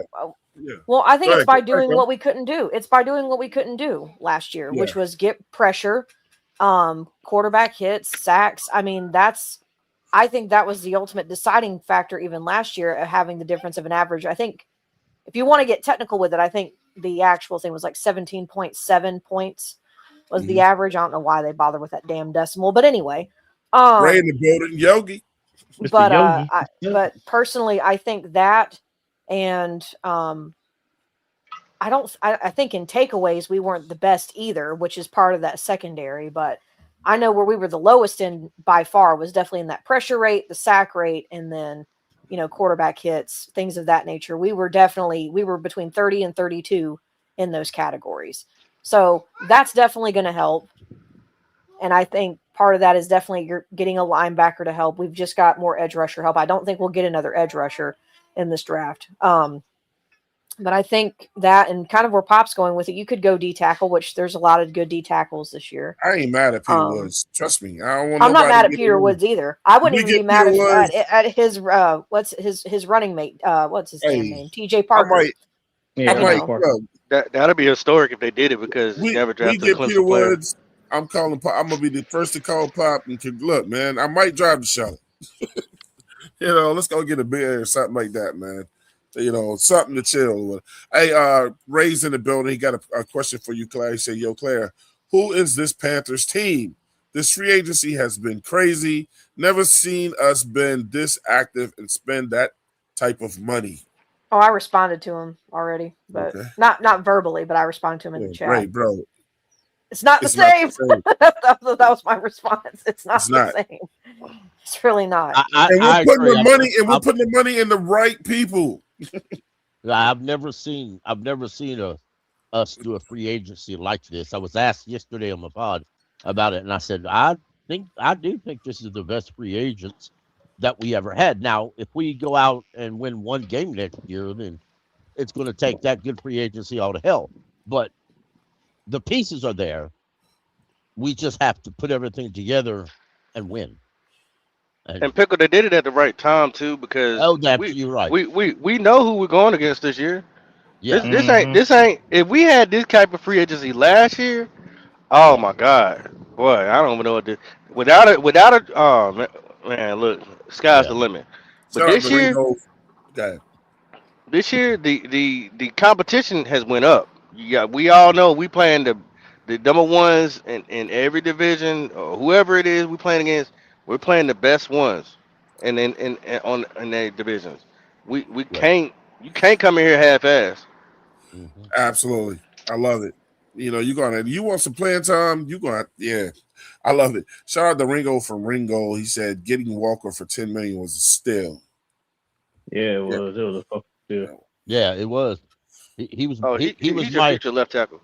Yeah, he was my number one left tackle in all of free agency. I was telling back in December we should go sign him. Shout out to T. Thomas. He said, I completely disagree with Twan. Our defense was way better than our offense last season. Because it was. Our defense was way better than our offense. I didn't say our defense wasn't. Well, I don't know what he's talking about. I don't know. Ask T. Thompson. I agree. I don't know. Big Dog Hammer in the building. He said, our defense was a problem last year because they were tired, which is facts, because they were always on the field. Now, I said that a lot of times because of the offense couldn't score and all them 3 and outs. And yet we still ended the season with I think it was like the 16th ranked passing offense or 15th or passing off defense, and then 17th in rushing or something. Like we still stayed in the teens. Right. Albeit for what it was. So can we say the pressure is on now on the offense? Oh yes. Yeah. Oh, absolutely. It's a good pressure though. It's a good pressure. Well, it's a good pressure in the sense of it's like, hey, well, true, but here's my thing. It's a good pressure in the sense of it's like you now have a defense who has been re-upped again to help keep you competitive in games. Yeah. So what are you gonna do now?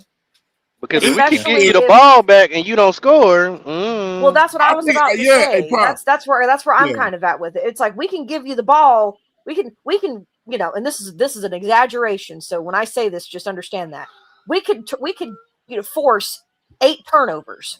in one game by some fashion. And if all those 8 times you don't score any points, or maybe you get field goals out of 2 of the 8 times and you go 4 and out, or you turn the ball over yourself, then don't come looking at us as to why we lost the game. Well, Claire just said what I was about to hint to or allude to, is that the only negative pressure I think it puts it on Bryce. Because if the defense is constantly saving you out there, then why would we be signing you to a big contract or whatever when the defense saved you all year? You know, now you're going to have to do something over there on the offensive side of the ball. Ain't nobody going to pay you when the defense was saving you all year. So, like, he got, look, we ain't even got to talk about it. He knows. I thought it was last year, but he knows this is his last opportunity to get it right. So, if I may say, it's not just Bryce, though. It's not, but he's a quarterback. Right. Walker signed a 1-year deal. Yeah. So if he's basing his future of a massively big contract on what happens this year. Jaylen Coker is waiting in the wings, and if they don't do it before then, and he has an explosive year, then that's great for him. Somebody will pay him. If he has a below average year, then they'll go get another wide receiver, and he'll go back into the depth chart. So I wanted to bring this up since we're talking about free agency. There's been a lot of slander, and y'all know how I am. I gotta bring it up, even though it's not Toxic Tuesday. But I've heard a lot of toxicity about this one particular free agent taking somebody's job. John Metchie. Oh God. Has some Panther fans already with his 4 years of never getting over 300 yards, and has only gotten 4 touchdowns in 4 years, has now came in and took XL's job. Man, I haven't even responded to that because it's do we really need to? I think the people need to hear 704. We talk about it. Okay, but look, before we do that, man. Oh God. Can't believe this is even about to be a conversation. Yeah, but we have to have it, man. That's fine, but I mean, it's absolutely absurd. Hey, look, welcome to the show, man. I'm telling everybody, we going deaf on the whole league. Is it Mittens? Got my man Duke in here. What's going on, bro? Good, man. How's it going? How's it going, bro? Hey, heard from you in a minute. What's going on? You good? Huh? Yeah, I'm good. Yeah, this John. No, you know what? You used to come in with a lot of aggression. You should be happy today, bro. Oh yeah, man. I'm he's happy, about to come man. with some aggression. I'm happy, bro. Is that my guy, Chucky? Yeah, what's good, man? It's Chook. What up, Chucky? It's Chook. It's Chook. Chooks. Yeah, man. What was y'all talking about the John Metchie thing? Yeah, we're about to talk about it. They get ready to. I'm ready for Claire to. Claire really wants to take off on it, so let's get it. I just want to say something. I don't want to quick take off on it. I just can't believe that this is actually going to be an argument. I just want to say something quick and let y'all have it. When I heard the same thing Pop heard. This is Bryce dude. He played with him in Alabama. He gonna take man. That dude ain't did enough to make a sandwich. Hey, can I comment on this situation real quick? I like to comment. He gonna take Let's all comment on it. Let's all comment on it. Can I go first? It's a 1 year, $1.9 million contract. Am I gonna? That's how much they think of him. Am I gonna sit here and say he's gonna take XL's job? No, but what I can say is he'll have an opportunity to beat him out for it. Can I Whether say he this? does or not, I don't know. But he's gonna certainly worried. have a chance. Can I say this? XL, don't be worried at all. He's a camp body. Let's just be real. He's a camp body. Let's be for real. I think he has a better chance at trying to take away Bryson Tremaine's job than XL's job. Let's be honest here. Well, let's be honest though. Nobody got scared. If it's up to Xavier Legette. If Xavier Legette comes in this season and plays like he did last season, hey, don't be surprised if somebody takes his job. That's a better conversation. If Metchie plays good because he has a college experience with Bryce, which is a Tennessee fan I watched, now then so be it. But And it goes right back to that last conversation we had. This is Pickle. This is Xavier Leggett's year to put up or shut up. Yes, I was worth that first. That's pick, true. Or That's no, true. I wasn't. Wait. But hold on. The only person We taking can't- Excel job is the receiver that we going to pick in this draft. Yeah. Anyway, I don't think we're taking a wide receiver. No, but Yeah, I was gonna say, Twan, with all this talk about Oh 19, my what if God. Jordan Tyson was there? Man, Hold I don't on. give a fuck about that. You know, Hold that's on. who I want. But look, go ahead. Let me let Hold on. Jordan Edge cook. Tyson. Hold on. Edge cook. The Edge cook. But pickle. We can't say that and then expect Bryce Young to actually look his way because he hardly ever looked his way. And when he did, it was only like 1 or 2 targets. Let's not forget how many targets XL truly got last season. All right. And let's not forget who his Cali to Cali connection was. So with Metchie coming here, and I put this out in the Discord, with Metchie coming here, is Metchie going to take catches, targets, and touchdowns away from Tech? Is he going to do that? Yes or no? Since Metchie and Bryce has that Bama to Bama connection. No, because it's Tech. Edge why is do we cooking. bring- Edge is cooking. What do you Let Edge cook. Excel and Tech? No, I know what Edge's point is. Keep Edge going. is cooking. I know Edge. Keep Keep cooking, going. Edge. Keep going, Edge. Yep. Keep going. So why did we bring Metchie in here for? Camp body. Camp body. Competition. If we brought him You could literally get a camp body and draft They not have having to enough pay. camp bodies anyway. now. Yeah. Okay, cool. Listen. Us signing Metchie is a. Hold up. We'll go to Nick after this. Let Edge finish. He cooking. Hold on. So since we brought him here for a camp body, and we're basically telling XL, hey XL, you got to get your play up. You got to put your work in. Well, how about this? Instead of telling XL to put his work in, why don't you tell Bryce, hey Bryce, why don't you pass the ball around because you it's not just the Tech show, it's the receiver show with Tech, Metchie, fucking Bryson Tremaine. Definitely not I wish Bryson Bryce would Tremaine. get out there and try to throw the Metchie every other. I wish he would. No, don't. Go ahead. Because Poppin and I might be on the same page here. Go ahead. And then that's gonna get him on the. That Kenny Pickett will make an earlier appearance. So hold on. So that is my worst fear. I already have a wide receiver who gets open, who only had 2 drops this year, who gets balls thrown to the dirt, get him, and who had a coordinator who did not know how to use him right. Now you're expecting me to trust in a 5'11" who runs a 4.89 in a 40, who's been on 4 different teams now, who didn't take nobody else's job to come in here and take XL's? Who hasn't even hit 300 yards? Get him. Oh, wow. Okay. No, I think he's an insurance policy for more. That's what I think he is. Y'all, look, Metchie is not going to push XL. Fine. I was just gonna. Can I say one thing? Because I gotta be out, y'all. I gotta be out. So I just want to say one thing. You've been here longer than you said. Go ahead. Yeah, I mean, I was doing something real quick, but I'm gonna just say this: Metchie is not a threat per se, but all it is letting. It's like the Devin Lloyd signing. Dan Morgan is telling Trevin Wallace he's on thin ice. John Metchie signing is letting XL know his leash is very short. I know it don't mean anything right now. And that's what I do. Let's be honest. I don't know about all that.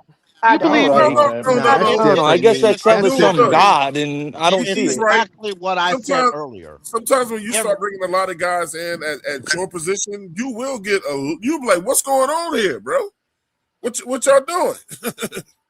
You will ask. I mean, true, but here's my difference. Devin Lloyd, we signed for a long-term, more lucrative contract. John Metchie at 1.9. Okay, yeah, he's real threatening. Okay, ooh. I didn't say Devin, that's 2 different things. I agree. Devin Lloyd is the starter. I was going to say John. Thank you, Chuck. Sorry, go ahead. You're go ahead. Devin Lloyd is the definitive starter. Even Trevin Wallace knows that. I mean, he doesn't even know that. Who Trevin Wallace is competing with. If it's like a 2nd-round pick of Jacob Rodriguez, that's who he'll be competing with. That's who Trevin Wallace will be competing with.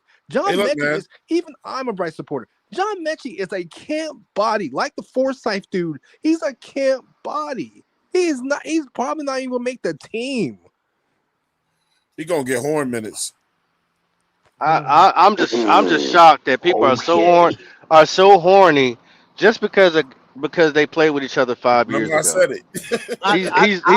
He's not the same person for one, and I know he went through these ups and downs with his health and things of that nature. It's not about that. It's about business. You're not elevating our wide receiver room with him, No. so y'all can cut that out. He hasn't elevated anybody else's wide receiver room, and you can't say he didn't have a quarterback because he had Jalen Hurts and C.J. Stroud. So all these excuses, oh my God, he played with Bryce, did that, another, yada yada, but he ain't did nothing in the NFL yet.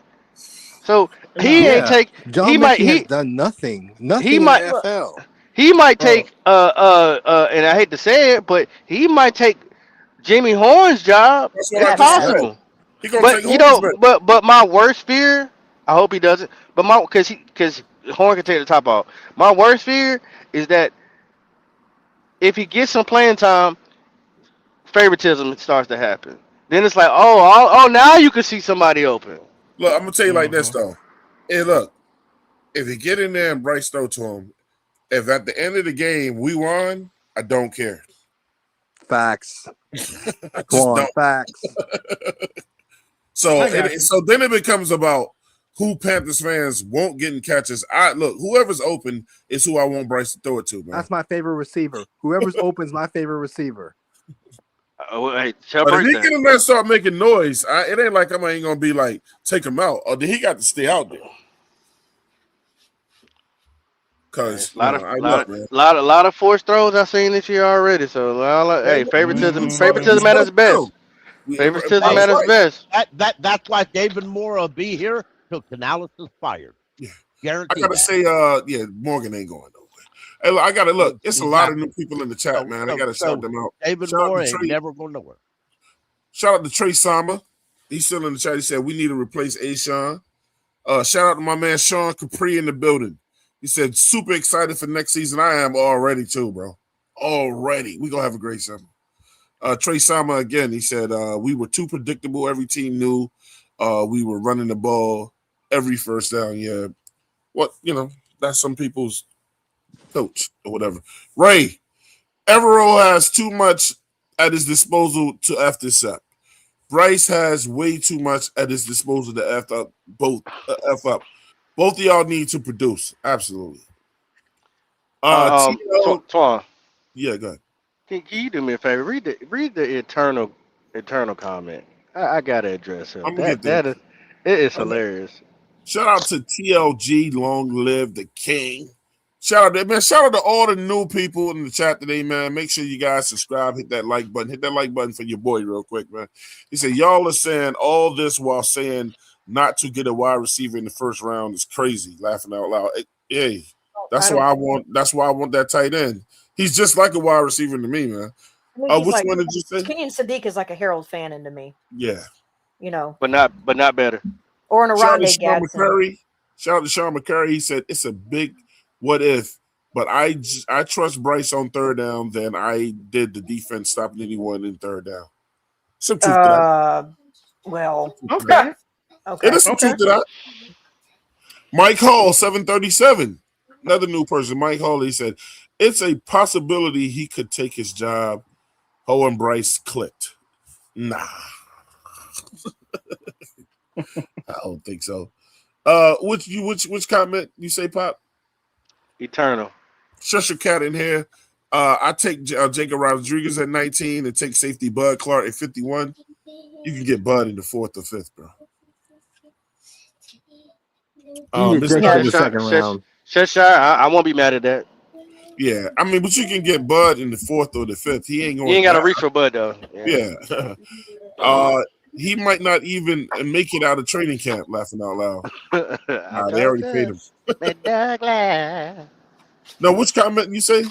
Eternal. Which one? The one that says, "I'm gonna laugh." Okay. Yeah. Eternal 252 said, "I'm gonna laugh at y'all if Metchie make the team. and him and Coker end up with the first with 1K. That's 3K Tet. Coker. What's going on, okay? I'm gonna laugh at y'all if Metchie make the team and him and Coker end up with 1,000. That's if that happens. Coker Metchie. If that happens, I will give Eternal $1,000. Eternal. If that happens, I will give Eternal that's $1,000. adorable. That's not happening. Period. So yeah, it's not happening. So if that happens, I give him $1,000. I just started watching Panther football 3 years ago. I'm lying. Please tell me, since Bryce been here, when did he have 2 1K wide receivers? I'll wait. not never. Miss Douglas said. Miss Douglas said, expect to see a lot more from Tremaine. He's Brad's dude. I hope not. I see a lot of them on special teams. That's what we're gonna see him at. I better stop. If everybody caught the flu, then you'll see him.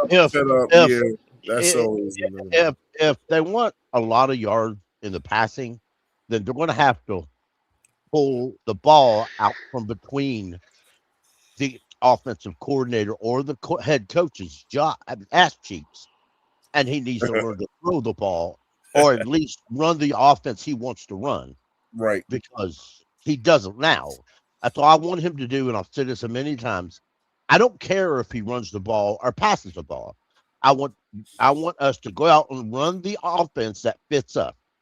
If it's running, fine. If it's passing, fine. But that's just how it is. And last year, we never did that. We claimed one thing and then tried to do something else and then come back and said we should have done the other. And we did that all damn year long. That's true. And it was jackass stupid from the get-go. And you can blame the quarterback, you can blame the head coach, you can blame the water boy if it likes. But as long as they walk out there on that field and they have a Panther logo on, they was ass cheeks on offensive line. Ass. I gotta say something, man. I gotta say this. I gotta say this. Pop, I want to shake your hand, brother. Look, I'm starting to feel Pop's frustration because it wasn't, and it's nothing to Darrell Sunchild. I got love for Darrell Sunchild, but these comments, I'm tired of hearing it too. I feel Pop's anger now, bro. He said if it's XL's put up or shut. Look, this okay. So this is what Pop is trying to tell y'all, man. How is it XL's put up or shut up year? We looked at every play this in the earlier show. How's it put About up? makes you sick, doesn't it? When Bryce Young is his problem. Y'all want to say put up and shut up for Bryce? But it can't be. It's got to be put up and shut up for Bryce. Wait. Hold on. Yeah. But Tet's successful, and Coker's successful, but XL's not successful. Coker has not been successful. What has Coker done? What has Coker done? Did you watch the wild card playoff game? Listen. Okay, so one game. We're gonna make this off of one game. Chook. You know that Coker has only played 11 games since he's been here in total. Yeah, people get injured. It's the NFL. He needs to learn how to come. It doesn't. Chook. That doesn't. You cannot make excuses for shit like that. Which is what we're trying to tell you. Successful also means available. It ain't because you balled out today and then you disappear because of health. That's not how it works. It just doesn't. And those highlights we watch, the NFL is all about what have you done for me lately. Chook, in those highlights we watch every. Hey, Chook, we watch every XL play.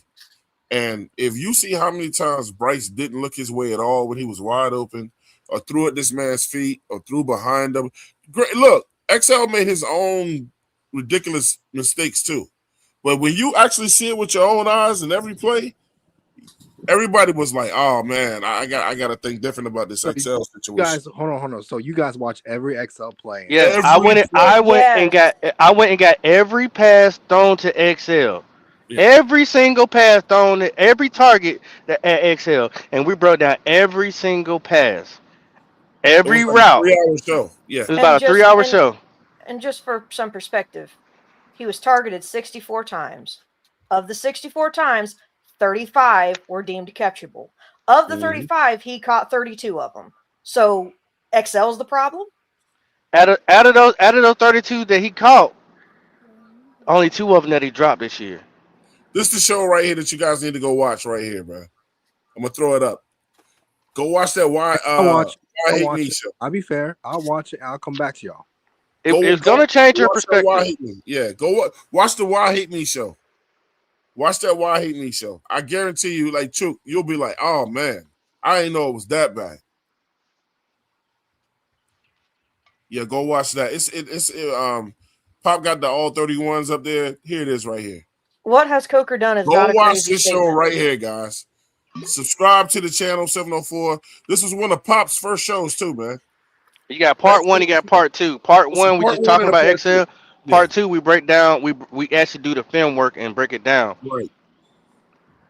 Sorry if y'all hear my frustration on there. You know, some people would take some things out of context. Yeah, but that was the outside second. of that, That was the second show. This is the first one. I'll watch that. No, this is the second one. Why Hate Me Too?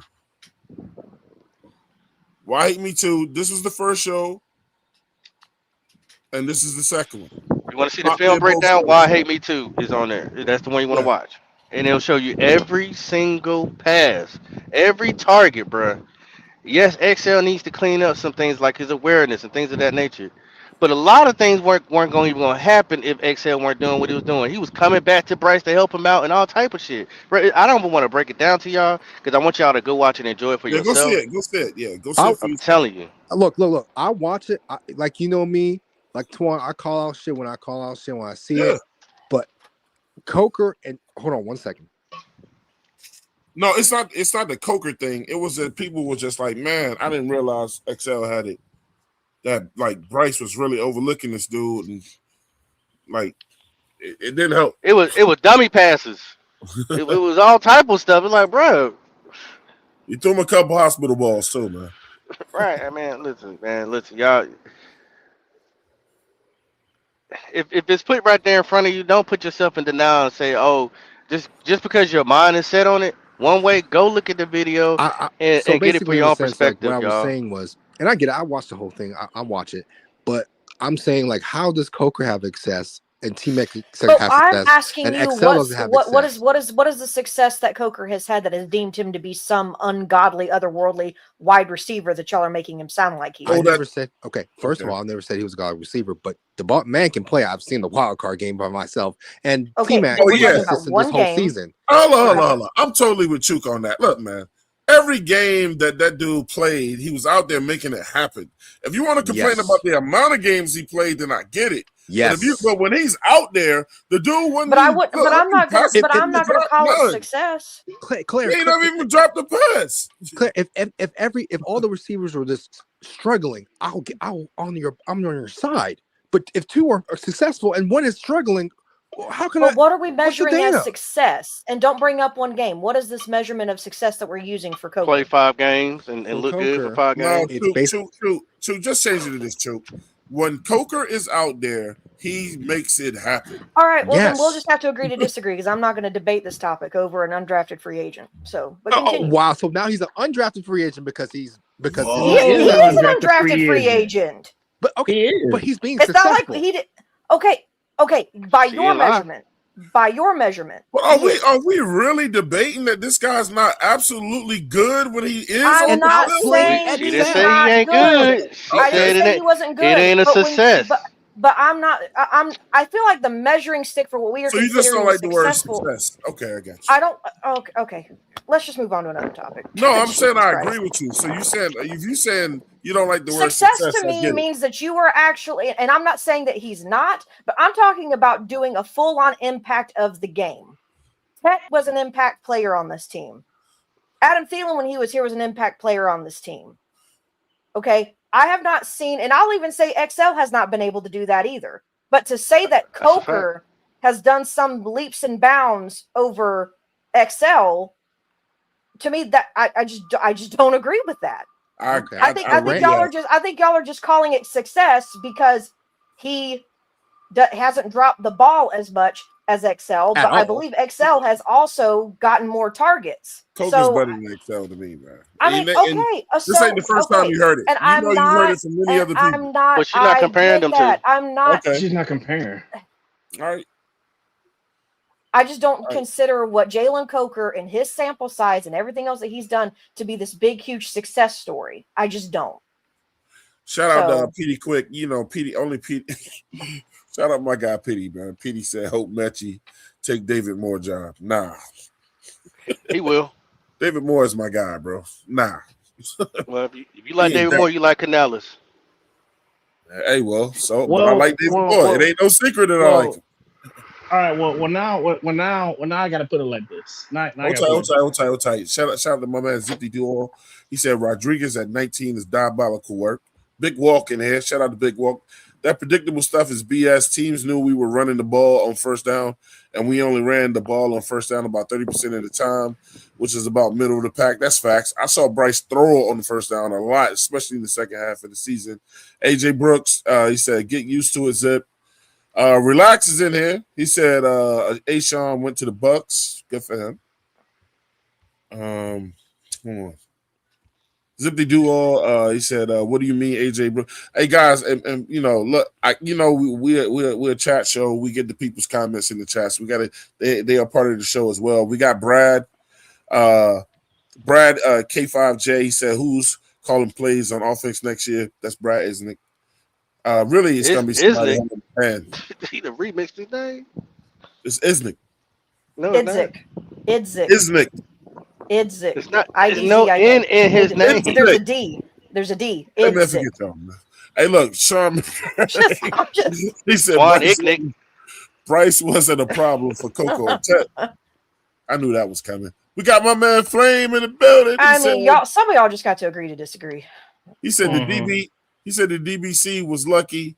He got 3K this year. He that was only 90 something yards more than the year before. He said he will be lucky if he has 1K receiver. That's all y'all gonna get. I'm gonna tell y'all that. By the way, yay! Shout out to my man Brandon Carlos. Brandon Carlos playing the Joker is in here. He said, "What has Coker done?" Crazy statement. Yeah, I mean he balled out there to me, man. When he was out there, he was out there. And the way Claire described it, though, success is a strong word, but he was successful when he was out there.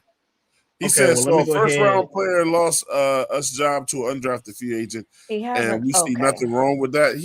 XL ain't losing that job. All right. Well, all right. Well, let me go ahead. Talking about Coker. He's talking about Coker taking. He's talking about Coker taking XL's job, which I don't. I feel like they more so rotate. But you know, I got more people in the chat. Apparently, I don't know anything. King Rook 45. He said it's because he doesn't trust XL. Well, he better start. I don't trust Bryce. I was about to say, what wide receiver other than Tet can say they trust Bryce at this Jeff point? R. back in the building. He said XL can't catch. Don't have to. And I see what you put up there. I'll put it in there in a second. He said XL can't catch. Don't have to watch more film of him to see that. T-Mac and Coker, you need to go watch the film. Yeah, you got to go watch man. That's just off of what you put in your head and your. We just ran off the stats. He only dropped the ball twice. Y'all are holding on to last year. Y'all gotta stop acting like this is the girl that cheated on you and you can't get over it. That happened a whole year ago. He was a rookie. T-Mac had the same amount of drops. So y'all know the words to the song. Y'all know the words to the song right now. Y'all know what I said at the top of the show. Y'all know what I said at the top of the show, bro. I went deaf on it. We went deaf on who? We went deaf on the whole NFC South today, man. Ever since you left me, more money, more cars, more. Yo. What's going on? What's good, everybody? We went deaf on the whole NFC South today. We went deaf on all of y'all. We can't hear y'all no more. Okay. You keep yelling like that, you're going to make them deaf. No matter what nobody say, and look, shout out to Red. That's my guy, man. Red can try to come in here and try to discourage y'all all he wants now, bro. We went deaf on the NFC South today. I don't even think he can do it anymore, but, Red, welcome to the show, Red. I was talking the whole time. You didn't hear me? No. We went deaf. I guess y'all did go deaf on the whole NFC South. We did. Yeah, we went there, bro. Can't hear you. Hold up, before you get started, man. Shout out to my man Flame for Jesus with the $10 super chat showing that Welcome, love. Flame. Yeah, he said, I have been telling everyone the exact same thing. The DBC with no arm talent can't hit XL. He does throw him some beautiful bounce passes to him, though. It's a fact. He said, I guess he plays basketball with XL. He playing football with everybody else. He said he throws him some beautiful bounce passes. He's playing baseball. Here, get Go this ahead, out the dirt. Floor is yours, Red Swan. No, I don't want anybody. Can y'all hear me good?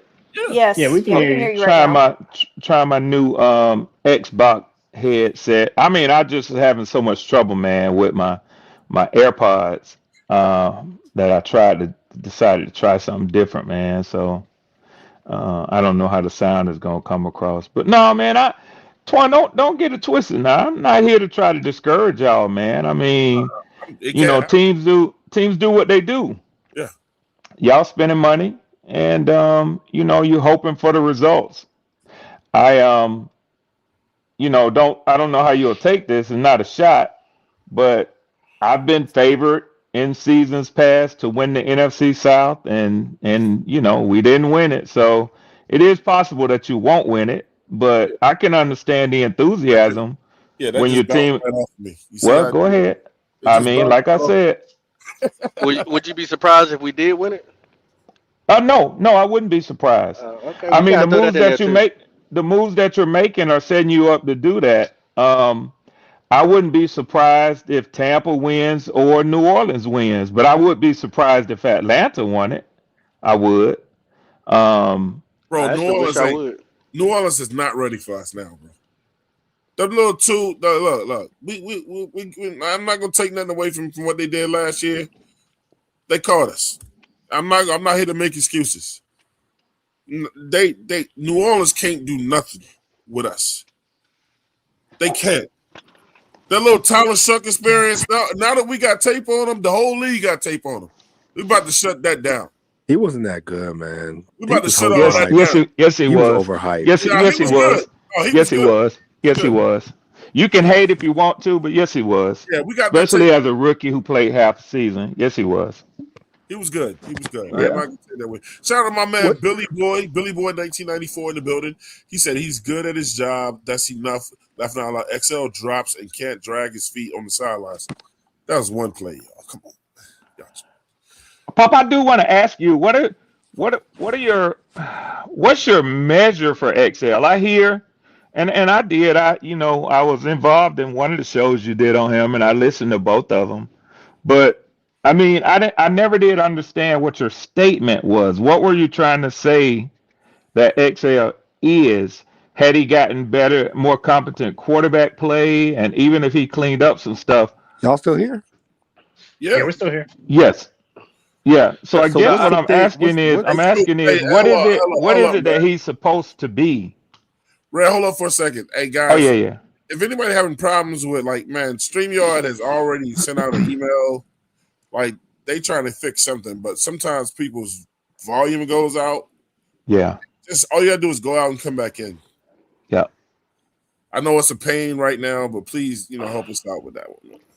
So the premise of the show, Red, on Hate Me Part 2 on XL, where we broke down the film. Since everybody hates XL, I wanted to break down what we seen, and I wanted to highlight how he wasn't used correctly and how he wasn't put in the right positions to win. That is also an example where I believe, now the Canales is giving up play calling, I don't know how they're going to use XL. But if you go look at what XL is good at, how many times was he used in that role, and how many times was he put in good positions to win? That can be said to other wide receivers too. Same thing like that playoff game, right? You use Jimmy Horn, who would not be really getting any reps. Jimmy Horn only had 11 catches all season long. And the one time, big time we needed a first down, where was the ball put at? Behind him. You're not putting the wide receivers in the right positions to win, and the quarterback is not putting the ball in a position where the wide receivers can make great catches. Now, there is a wide receiver who gets great balls a lot of the times, and that has been Coker. But he just got lucky. It's just the luck of the draw when it comes to that. But Mhm. when I go down and break down and look at film, I'm not seeing that for who and what you drafted with XL. You're not putting him in the right position. You actually forgot about him in my mind because you got a brand new toy. You threw 40 more passes for your first round pick you got this year, who had the same amount of drops that XL had his first year, and everybody just dogging the man. Does he have things he got to clean up? Absolutely. Absolutely. It is hard to learn how to be a professional football player. It's also it's not that nobody knew that he only had 1 year of college production. So, I don't know why we forgot about that. If he would have got picked up in the third round, probably nobody would be talking about XL. But you know what? You got to blame the organization. You can't blame XL. They reached for it. They did it. They picked him at 32. That's on them. But I'm not willing to say, okay, he should develop and not only that, that's why we played the interview that we played about XL, which Dan Morgan and Canales was glazing him and was also saying that he would they said it with their own words. Am I not lying, Twan? That he was Nope. raw. He That's was it. raw, and it was gonna take him a long time to get to where he needed to be. None of y'all thought about none of that. None of y'all heard that. Y'all just let it play it like y'all That's the forgot first about it. thing. That's the first thing that plays on that show. That interview started that show off. Yeah. So if you go back and listen, you will see it. You will Hey hear man, it. Hopefully, you could take it in. you already know when there's too much Bryce talk going on here, man. More Look, show ever since you left me. More diamonds, more gold, more motion, more. I went deaf on it. we got Driver in the building, man.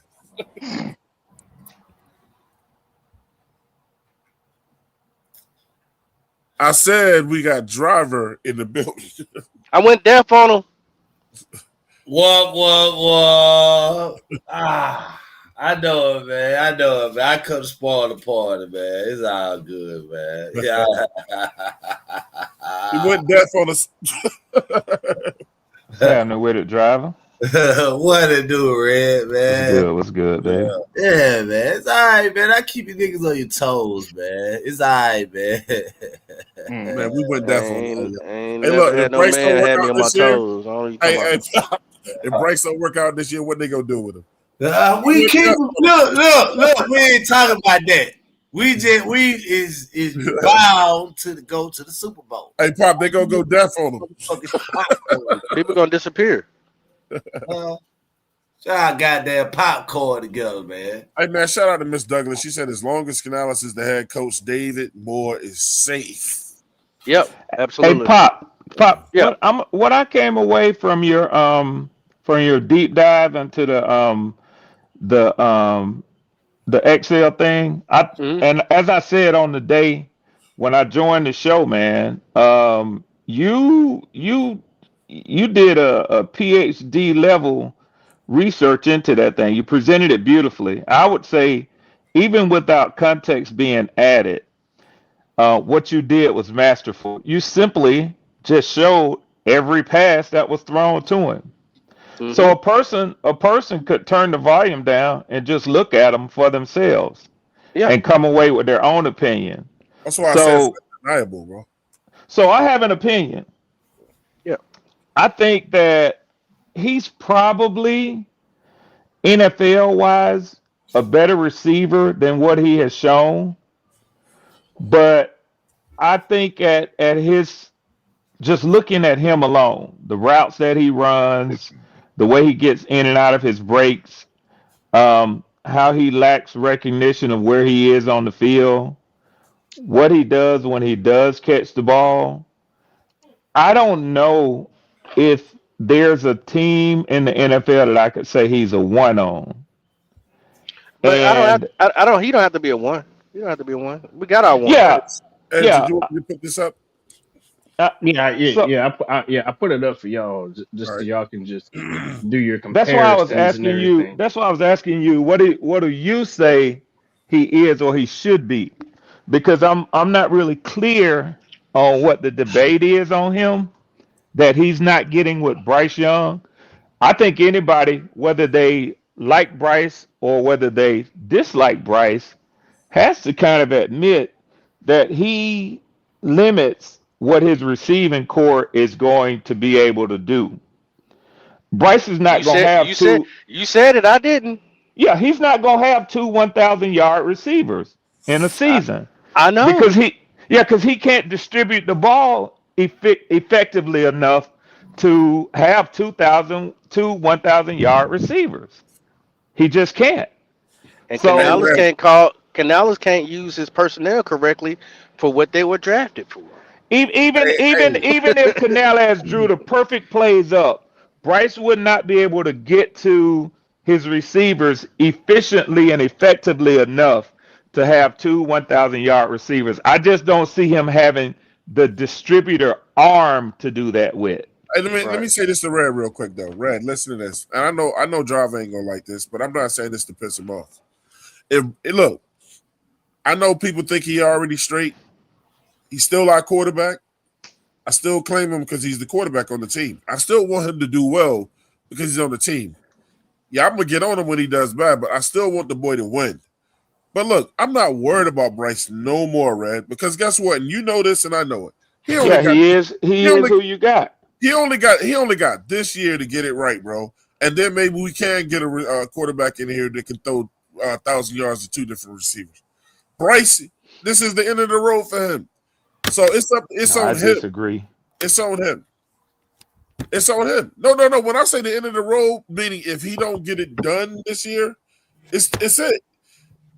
If he comes out here and he looks more like how he looks in fourth quarters, then he'll get another contract. But this is his last year, bro. Look, nobody, and I mean no quarterback. I can't think of one, even if it is. I can't think of a quarterback that played on the team for 5 years with Bryce's numbers and got a new contract. I can't. No, but he could play. He could play for 5 years and then be released or replaced. So that's the only reason why I say I can't agree with you. His career, I'm saying the end of the road with us. No, I still disagree with you. I think that it's possible. If he plays bad this year, we are not keeping him. Well, they've already picked up his 5th-year option. Right. So he could play under his current contract for 5 years. Yeah.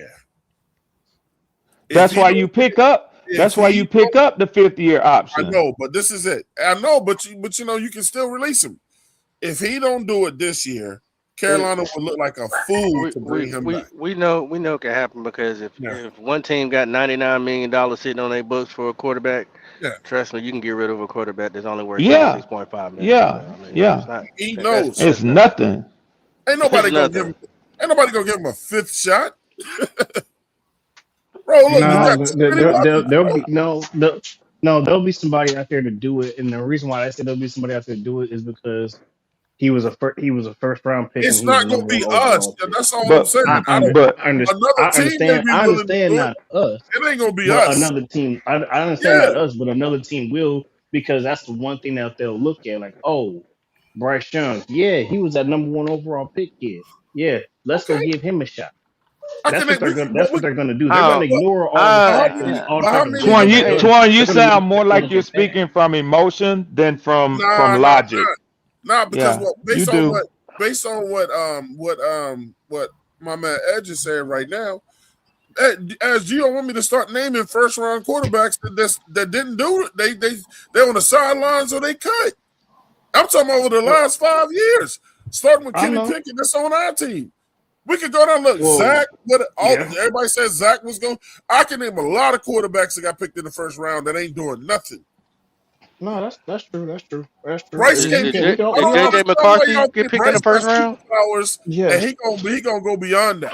Twan, hold on, Twan. Hold on. It's interesting that you said that. You said you could go down and create a whole list of first round quarterbacks that ain't doing nothing and got released. But you know what? What I would challenge you to do? Gather a list of first-round quarterbacks that have statistical numbers just that look similar to or like Bryce that's still on that team going into their fourth year.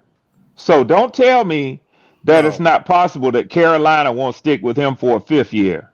All right, then you tell me then. You tell me a quarterback in the last 10 years that's still on his team going into his fourth season that averaged 2,000 yards a season. Y'all are the only ones to do it. What up, Supernova? That ain't happening no more, bro. So if you do it for 4 years, what makes you think that your organization won't do it for a fifth year? What evidence? I just have to believe that Dan Morgan is smarter than that. So when you say you have to believe it, I told you acting out of emotion. It's not emotion. I'm going. Look, I just told you something. I asked you how many. You said we were the only ones. I don't look, bro. I don't think this team is going to continue with that. Man, Bryce is the leader of the offense, man. Y'all need to stop smoking. I went deaf on you, driver. I agree with you, driver. He is. I don't know how. Nah, Red. You know what Red just Is driver talking? Yeah. So what I did, so what I had up there was the comparison was a comparison between Coker and Excel, and as of right now, Excel leads him in everything except for receiving yards and receiving yards per catch. Excel for his career so far has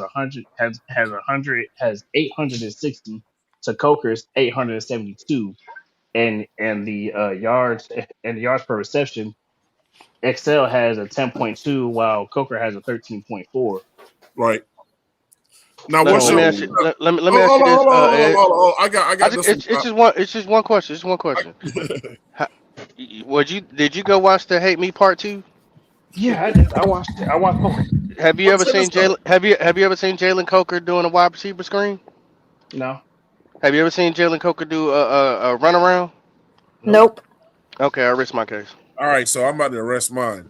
So you just named those numbers, Edge. Appreciate you for bringing those numbers up. Edge, how many games did XL do that over?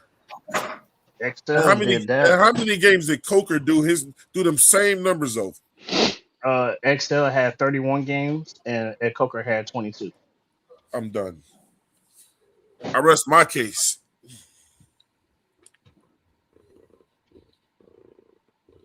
Same numbers. Almost 14, 15 less games. But XL has 7 touchdowns while Coker has 5. 14, 15 less games. Definitely not 14 or 15, but I get your point. Somewhere in that area. Mm-hmm. Yeah, I ain't Definitely not. It's definitely not 14 or 15. Mm-hmm. 13. No. Hey, that's as low as I'm willing to And go. also, no, because if you really want to get technical, yeah, you really want to get technical. I mean, with it. it should be what 9? Hey, yeah, 9. Yeah. Well, And look, plus- we're not here to talk and plus about not only Excel or the Bryce or target. Coker or Oh, Chet or any of those people. We talking about the new additions that is making us look Exactly. Yeah, we can know like no other. Like we looking very, very, very nice. Only thing we got left now is to take care of the draft, and I'm excited. So look, So man, what about that left tackle we just signed? Yeah, that was a great pickup. That was an awesome pickup. That was an awesome pickup. We needed that. Okay. Yeah. That's your future left tackle going on.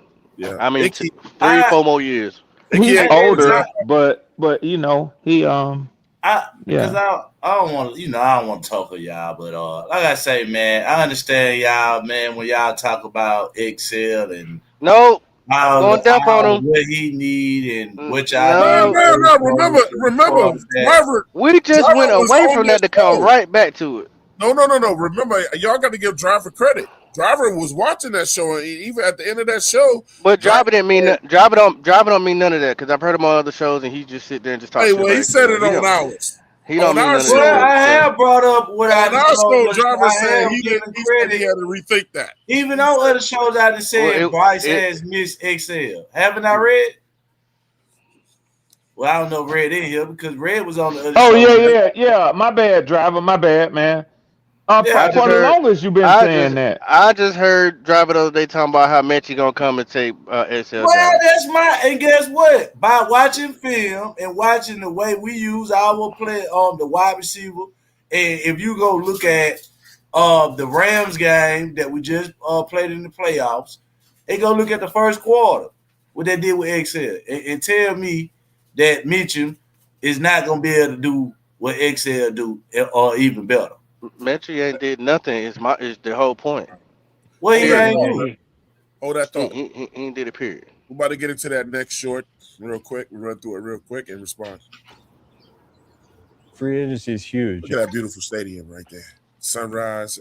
It's a major part of what we do. It's an opportunity for us to get better as a team going into the draft and address the needs we have going into the next year. If you could just kind of give a general summary, defensively speaking. Yeah, I feel good about our D-line. We got one of the better ones in the league. We got to get more speed on the edge. We got to get more rush ability to affect the quarterbacks more from a four-man rush.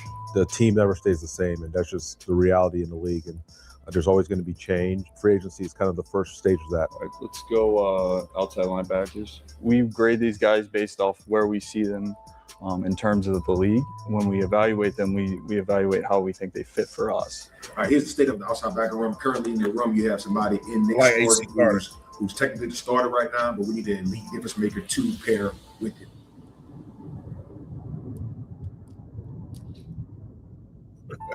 At that position, you are looking for a player who can always win one-on-one rushes, who has the ability to change the math for you, who has the ability to dominate the edge versus tackles and tight ends in the run game, and also when it's time to hit home runs in the passing game to be able to get the quarterback down for you. What's up, Charlotte? Yeah. Keep pounding, baby. Let's go. I'm home. Just came in, Jaylen Phillips. 4-year, $120 million deal with the Carolina Panthers. That just gets done. 4 years, $120 million. I'm Jaylen Phillips, so one of the best pass rushers in the market. The Carolina Panthers say, "How you doing? Keep it moving." I love Demo making the play. I love Tepper making the play. I like Canales doing his thing. They were close last year, started seeing success. They started filling up the stadium, and now they double down, and let's keep this thing going. Jaylen Phillips is an absolute monster heading to Carolina. Yeah, that's fire. I did not see that at all. What's up, man? Not much, bro. Just touched down in Charlotte. About to go to dinner with some of the coaches and stuff. But, man, we here. Yeah, no, I can see it from the outside looking in. I'm excited to be a part of like the movement, you know what I mean? Like a part of something great. It's always good to get high-level football players. Jaylen certainly is a high-level edge rusher, and that's a very, very important position in our scheme. All right, Jaylen Phillips, he's a prototype OLB with the speed, length, and a bend that we need to dominate the edge and win one-on-one pass rushes. He's really the number one guy in this group. He's a complete OLB. Obviously, he can roll off. He can gap and have tight ends. He consistently win. He's a chess piece. You can move all across the board. He upgrades the entire room. I see this guy as the number one guy for us. I've liked Jaylen for a long time. I've been evaluating him since he's came in the league. I've just always loved his play style and just how disruptive he is. The biggest thing that stands out to me is his play style. And Coach E's defense and his 3-4 style of defense that you need someone who could change the math of the game, who has the ability to win one-on-ones. His play style is aggressive. He plays with effort. He plays the game very physical. Goff goes down and is sacked. First in Philadelphia, sacked for Jaylen Phillips. He can play in the run game, set the edge.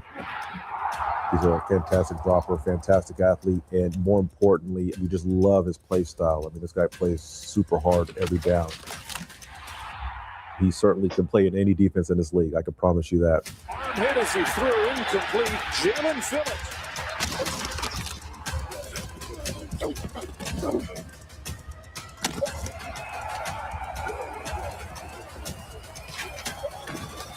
He fits the DNA we want. He's a guy I've always just appreciated just how he plays and so excited to have him.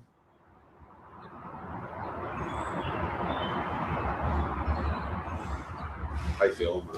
How you feeling to be in? I feel incredible, man. It's a dream come true just to be in this position. I have a lot of respect for the Panthers organization, and just super grateful to be here. I've heard Charlotte's an amazing city, so I'm excited to be able to explore, meet the people, some Southern hospitality.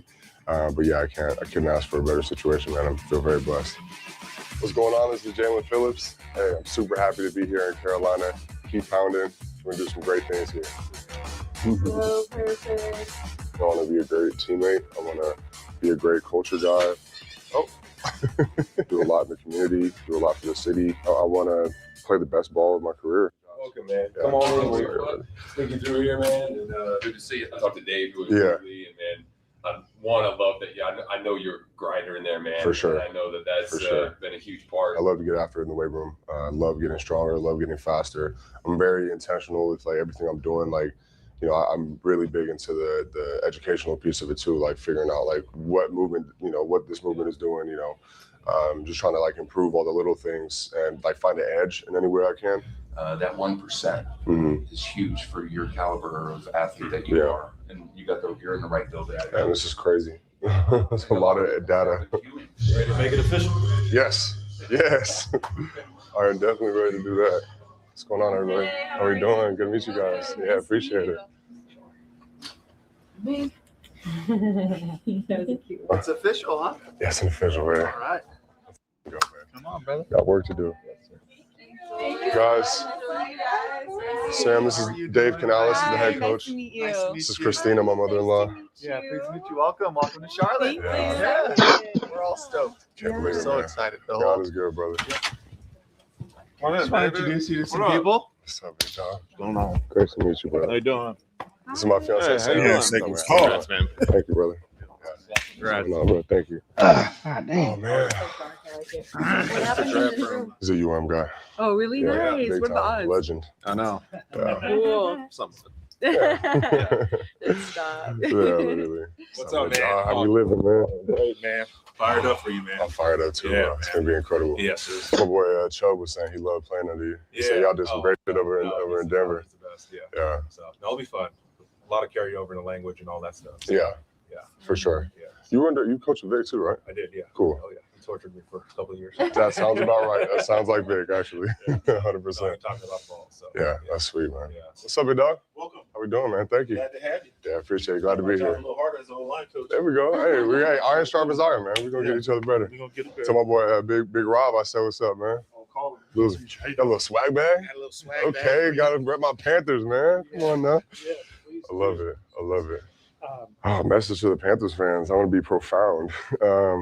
No, man, I'm excited to be here. Just know that, you're getting an extremely hard worker. My strengths, I'm versatile. I can rush the passer with power, with speed, with finesse. I can drop back into coverage. I can stop the run. I can really do anything you ask of me.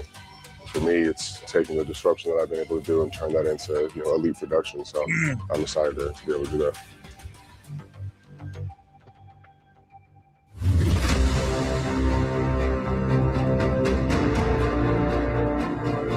Second one down. That's Phillips. Arriving in Charlotte. And that was the one from yesterday. They're probably going to do another one when the when our tackles show up, and we'll bring that to you at the time, though, man. But Driver, how you feel, bro? Hey, man, sure. No lie, though, they picked up that left tackle. That was kind of what the concern was coming into the season for real. But now that we got us a star left tackle, hey, man, I really see, I really see us really got going first round available, best available in the first round. So I think we right when we need to be. I think we're in the right position, though. It feels good to be able to take, the best available in the first round. So I like the direction we're going in. Yeah, man. I'm loving it, bro. Like today was that with that piece. You know what I'm saying? But look, let me get my guy up in here, man. Get ready to shake it. Get ready to do what you doing. We got Petey Quick in the building. Ever since you left. No money, no cars, all that. What's going on? What's up, man? So Hey, yeah, because Petey, quick. It is no way you can't be happy about this team now. I'm happy about what's going on. I'm loving the direction they're going. But I know that the defense is definitely solidified. You know what I'm saying? I feel like the offense. Get Rad back in. Go. I'm gonna remain hopeful. I'm gonna remain hopeful for the offense, but like I said, I can't. I ain't all the way bought in until I see what the play calling is looking like next year on offense. Defense, I'm not worried about that. I can agree with that. That's one of my concerns. I can honestly say defense championships. Yeah, I made it known. That's my concerns. Yeah, that's I see us winning the division without a doubt though, Twan. So that's just on paper. So just far as on paper, I really see us having a better team, the best team in the division. So I'm just going off that, based on last season, how we come. Shit. So yeah. I no lie though. We doing everything we need to do. Now, would it transpire? Because would it transpire the way we think it gonna go? We don't know yet. But just based on all the off-season moves, though, now that we got the offensive line solidified, I don't see us taking no step back. I think we're going to probably to a 10 to 12 team win. Yeah. Yeah, man.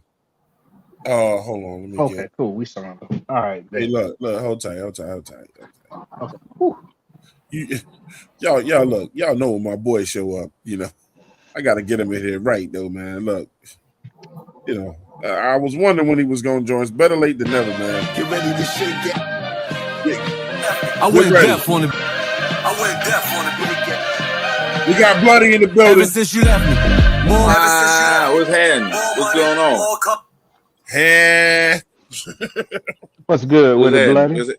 What's going on, sir? 704 fan. What's going on with y'all? What's going on with you, bro? How you feeling? How you feeling, Nut? Man, I'm feeling like a free slave off the plantation. I'm finally home and I can take off them work clothes. I know that's right, Bloody. Took off running. What's the conversation, man? I ain't been keeping track with nothing. Like everything, man.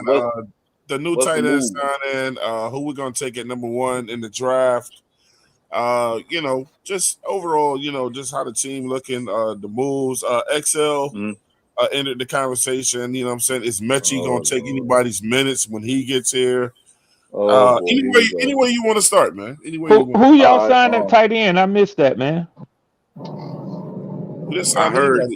They still talk about Joku, and then they talking about possibly getting what's buddy name? I'm sorry. I thought I missed Jono Smith.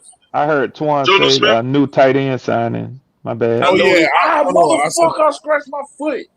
That's who I want. That's who I want with our first pick. Oh, I got you. It said Jono Smith or either Joku. One of the two. Nah. Damn. So what they trying to have like 5 tight ends on the roster? Shit. I don't want either one of them. It said or one of those two. Right. One of them two. All right, bet. I want they both still serviceable at a high level. On board for Kenyon Sadiq now, so nobody wants an interior lineman no more. Because look, you got to pay Njoku. Look, you can get a better tight end, in my opinion, and you ain't got to pay him like that. But see, I'm looking for somebody that can move their legs, man. Somebody that can churn them legs. Like one thing about Icky, man, like Icky would be missed, but sometimes he didn't like moving his legs, bro. He didn't like, even on them runs, he got real lackadaisical. He didn't want to. It's not even only him. Yeah, that's not even only him. But he was one of the main ones. You don't move your feet, you don't open up them gaps, bro. You move your feet, you get beat. Well, Exactly. y'all just signed the All Pro to come in off the street, and he gonna be better than Icky. He an All Pro, ain't he? Well, Yeah, I mean, hopefully, hopefully, and that's can the we thing say with him? all these. Go ahead, My PG. fault, bloody. Go ahead, No, you bloody. Go ahead. I'm good. sorry. No. Go ahead. I can wait, bro. Nah, what's the Della? What's his name? Whatever. What's his buddy name? Icky little partner. What's his name? Oh, The Chandler Stavala. it's Zavala. Yeah. Because he was dealing with injuries as well too. I got a feeling they either gonna get rid of both of them motherfuckers. Honestly, You might because I mean, as well send his homie with him. yeah. I mean that come with the game though. I mean, shit, ain't nobody gonna play this game and come out unscathed. Nice. Shout out to Claire. Claire sent me the information with the so as of right Rasheed now, Walker information. So they've already graded it. They graded the Rasheed Walker trade. The terms is 1 year, $10 million. The grade they gave us an A grade, a grade of an A. The price of this deal might be the most shocking of free agency thus far. Yeah, Walker widely considered the best free agent tackle this year and was expected to receive a large contract, but his market developed very slowly, so he has signed a 1 year deal with a maximum value of $10 million, meaning the base value is below that per NFL Network. For context, projected a deal averaging $21.8 million annually for Walker. Instead, it's a short-term commitment for less than half of that. He might see y'all as a Super Bowl contender, man, to sign a contract like that. He banking on the future. And the Panthers are the beneficiaries. There you go. Well, and to that point, man, he can be playing for another contract following that too. Yeah, it's a 1 year. It's a 1 year deal. Yeah. If it's a 1 year deal, he's playing for a big contract. Yeah, he's playing for a big contract. So that means he about to get out there and go to work. Yeah, he going to work. I mean, and this is a big if the organization is really serious about winning, then yeah. I mean, all the moves looking like it, but it still got to go into fruition. Guys still got to prove it doing training camp and when they get on the field when them lights is on. Well, bloody, I when I came on, somebody made a comment, I think, to the effect that I would try to, bring a damper to things and try to ruin the party that y'all having. Man, just say my name, bro. You ain't got to say someone. Yeah, well, but what I'm gonna say is this, bloody. It's not even debatable that y'all making big ticket, big money free agency moves, and you hope that they pan out. I remember the last time in this division, somebody made moves similar to this. They went to the Super Bowl, but I remind y'all that the major difference that year for the Tampa Bay Buccaneers is that they did all of that because they had Tom Brady at quarterback, and it paid off. Right. I don't see it happening for y'all. And that's what I'm talking about right there. And that's the that's the thing that just worries bounced me. right off me. I just went deaf on him again. Yeah. Well, I wouldn't have thought that you would have said you went deaf if you didn't hear it. So you do what you will with what you heard, but that's my opinion. More gold, more motion. I went deaf. I mean, it's his show. I can't tell him when to turn the music up or not. Well, first I thought he gonna do the fire. I thought he gonna do the little fire thing. He don't want to hear it. But everybody knows. Hey, one start off this way. One start off this way every off season. And we all like do. I say, the moves look good, but at the end of the day, it still got to come together. We still got to make it happen. So I ain't trying to put a damper. I'm just trying to put reality back in people's vision. Oh, we know that. It's too early. It's too early, bloody. It's some too people early. don't think that. Some people, championship. Well, bloody. This is what I would say. That's what they going after. Every fan base does that in the off season. Every fan base. It's excitement. Yeah, I'm not one of them, sir. Like I'm one of them. I'm just gonna look to see what they do. And I'm like, all right, that look good. You still gotta show me. That's just okay. me. Well, blood, let me ask you this though. Go ahead, Trial. What the team we played with last year, based on what we got now coming into this season, do you have more confidence in us being a playoff team than you was last year? To be honestly with you, Driver, this shit may sound negative as fuck. They still got to show improve it, bro. Because injuries can happen, bad chemistry on the field can happen, games that we supposed to win, we end up drop can happen. You know, I done seen this shit before in football. Like, we done seen teams be loaded as hell, and then it's just like, bro, what the fuck happened to them? Like the dream team with the Eagles. But I'm glad I heard you say that. You said basically that this team isn't better or isn't and basically in the same position we was you last want to year. answer your question? I'll say, yeah, we look better than what we were. I'll say like this from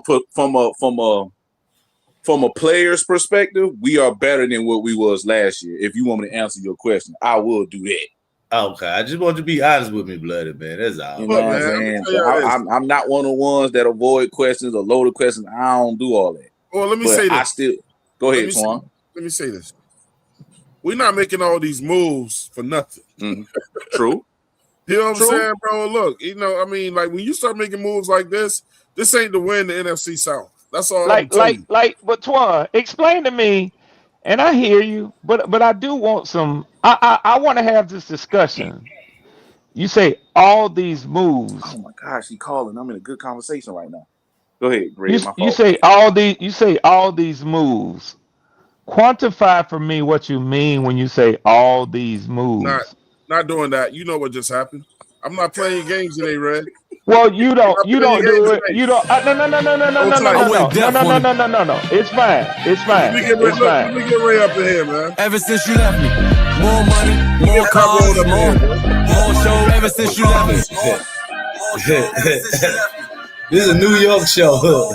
This is a New York show. Let me get Pop on up here. Oh, it's all right, Driver. You know I'm used to niggas doing that when they ain't got nothing to say, man. So you know. Hey, Ray. Ever since you left me, new edge, new tackle, new line. Bruh. I was gonna hop in. Obviously, whoever was talking, go ahead. But yeah, what's good, y'all? It was Red. What's happening with you, Ray? Hey, Ray, I was trying to get somebody who I thought could speak to it. You just No. Hold on. Now I recognize where I'm at. And I'm gonna be respectful to the host of the show. But I just have a question, and I do want an answer. But if you say I'm not going to entertain that, I want to talk to somebody who might be able to answer it for me. Now, if you don't want me to ask the question, just say you don't get to ask that, Red, and I'll fall in my lane. Nah, you can. Somebody else can answer it. I'm not answering that. No, what's up? No, I'm game. I'm probably game. Fuck it. What's up? So I asked him I asked the question. Could somebody quantify for me what is being said when you say all these moves that your GM is making?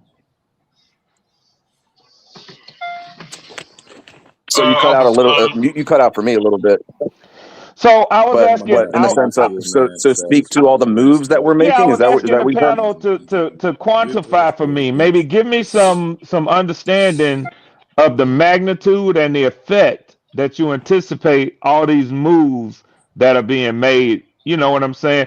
I heard it like you, sir. And let me just say this. I concede that the Devin Lloyd signing is a huge signing for y'all. It's a major signing over the entire NFL free agency. But beyond that, help me to understand all these moves that are being made.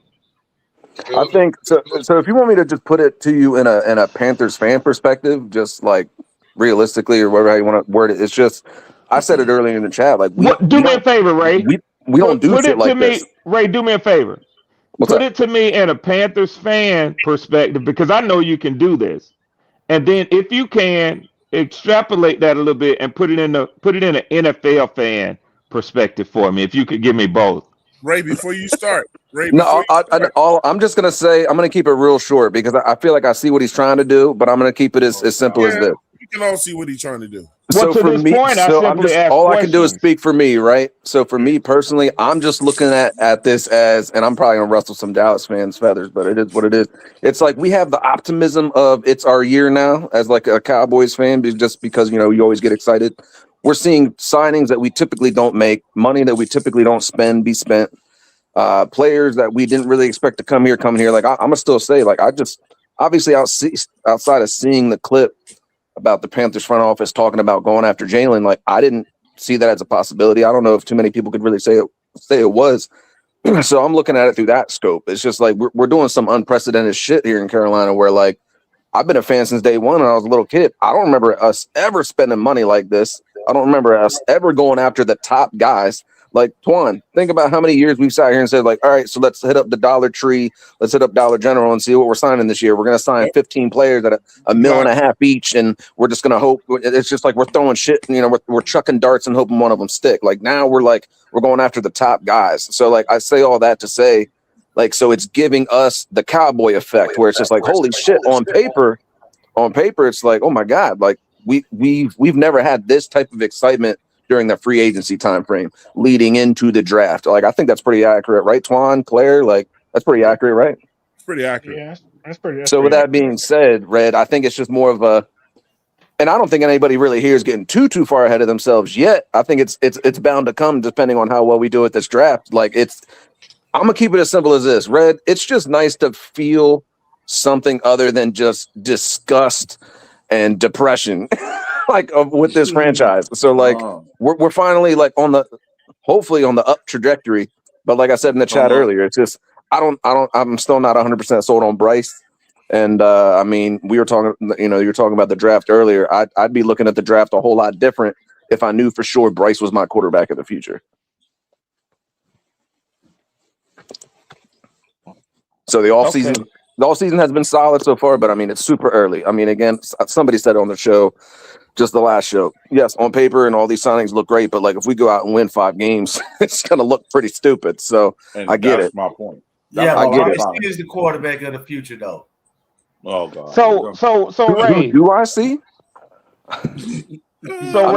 So realistically, obviously, yes, I hope it's Bryce. Do I think it is? No. Has he really shown me it? Yes and no. Like he's been wild. He's been consistently inconsistent. Like that's, and Twan and I were joking about that. Like that's just where I'm at with him. If I knew for sure Bryce was our quarterback, I'd be pounding the table to give up next year's picks and go up and get Sonny. Like that's just where I'm at personally. That's just my personal take.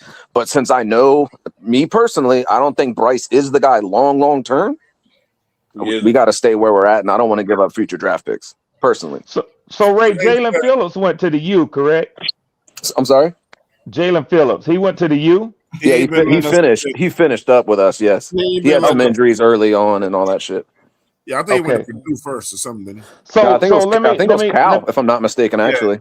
Let me say this. This might be tough for you, but I think it's important to have my take on why I say, I don't see the moves, and it's fine because I get the excitement. Now this I don't see them as being mind blowing, and it's easy for me to do that for 2 reasons. Well, Twan, hold on. I mean, I didn't interrupt Ray, man. So I know y'all like to do that because y'all like to shoot me down, but it's only a few people on the panel this evening, man. So let's just have a discussion, bro. So I do think that from an outsider looking in, I can remember the last 2 off seasons, and y'all were big spenders in those off seasons. What off seasons you talking about? The year that y'all went out and spent all that money on the offensive line. Okay, so like no, we technically gotta give them that. I mean, in the grand scheme of things, like those aren't. Like I think even you can agree, those aren't like huge, big splash signings. But yes, to your point, were they big signings in the sense of our offensive line is pretty fucking good now. So like yes, Robert Hunt fucking dude from Seattle. Like I get it. Like we spent the money. There was complaints that Bryce didn't get protection. He led the league or was near the top and being sacked his rookie year. Y'all went out and spent more than anybody else to address it On on the linemen, offensive correct. line. Correct. The following year, I'll give you that. your run defense was perhaps the poorest in the NFL. You went out and spent mega money last year on your defensive Okay, so now line. that's where I'll stop you. It's not mega money. Like this isn't 1999. This ain't the early Y'all 2000s. tried to get But Milton like Williams. this, You swung this, it. You this swung and salary missed. cap is astronomical compared to how it used to be. No, hold on. Let's ask Red a question. Where did those multi-millions come from? You swung and missed. Where did that multi-millions come from on the line? Who do we spend multi-millions of dollars on? Okay, hold on. Robert Hunt and I'm gonna get to it. On that defensive line. And Lewis last year. So let me they get to spent it. a lot of money on the defense last year.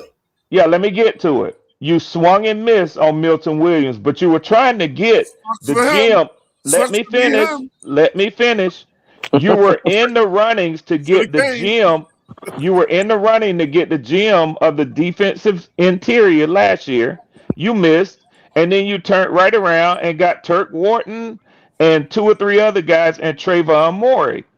You do this every offseason. Right. So what have they done for Bryce since he been in Carolina? You took the number 1 wide receiver. That's what I'm saying. So, like me personally, yes, I feel as though these last 2 years.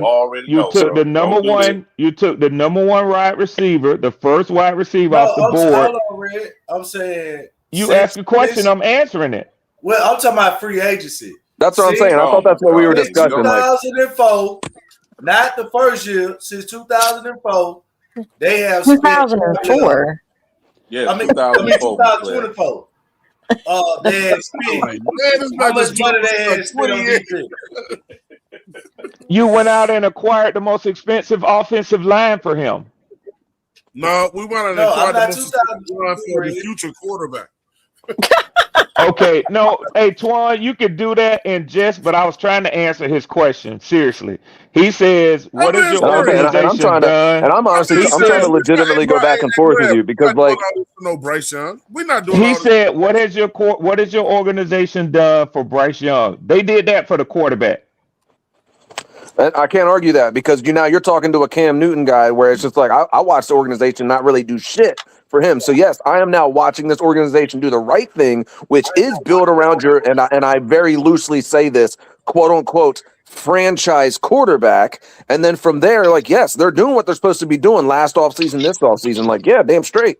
Like, they're doing what they're supposed to be doing. But I'm saying in the sense of this free agency right now, I can't remember the volume of players and the amount of money spent. Like, I think this is a first for us. Unless I'm just tripping. I don't remember signing this many players and spending this much money. Exactly. That's all I'm saying. You see what I'm saying, Red? Hold driver, let me get somebody in here, man. Get ready to shake it. Get ready to do it again. We got gas ready over here, man. More money, more cars. Hey, gas. More edges, more tackles, more linebackers, more receivers. Yeah. Huh? Yeah.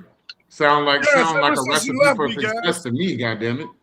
Sound like a recipe for success to me. Well, oh no, go ahead, Twan. Now talk about it. Hey, shit, I love it. Shit, I'm eating this shit up. You know what I'm saying? I mean, really, it's the first time that we actually got a solid linebacker. You know what I'm saying? That could take control of their defense, man. So I mean, this right here gonna show and prove what, you know what I'm saying, having a commanding linebacker who can actually take control of that defense and actually has somebody on the edge to lock down one side for Scorton or Presley to go over there and hot there control the other end. You know what I'm saying? He has the ability to be the best linebacker since Luke Kuechly. No, I'm not comparing him to Luke Kuechly. I said since Luke Kuechly. Absolutely. I'm gonna make a bold statement. One thing I think we gotta do is with Gaslight. This is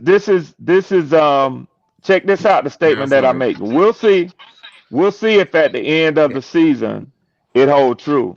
But I still think that y'all will rank between 27 and 32 in sacks next year. Oh wow! I'm glad. Hey, Red, if that's the case, we just blew a lot of money on nothing. Red, you can't project. You That's can't the point. project. You know, you can't project that on us. You know what I'm saying? Why can't I? Why can't I? Because I mean, if we being real, it's not you hurt about what your team got going on. Put out some of that hate. Tell us about us. That shit Put out some of that hate. Nah, that shit So Man, I Russ can't. just jealous that his team ain't going That nowhere. shit jealous as Suck hell. the You jail. know what? Can't wait You to know go talk what? to every You Panther. know what? But You Red know just what? mad Ain't because his gonna get team no ain't going better. nowhere but the You know jail. what? You think Oh that? my God. Well, Gas, let me say this to you, Gas. You just See, mad the that your thing team ain't is, going the nowhere thing except the is, jail. the thing is, Twan and Edge and AC and You gotta come in with all that hating, bro. Twan, hold on, Twan.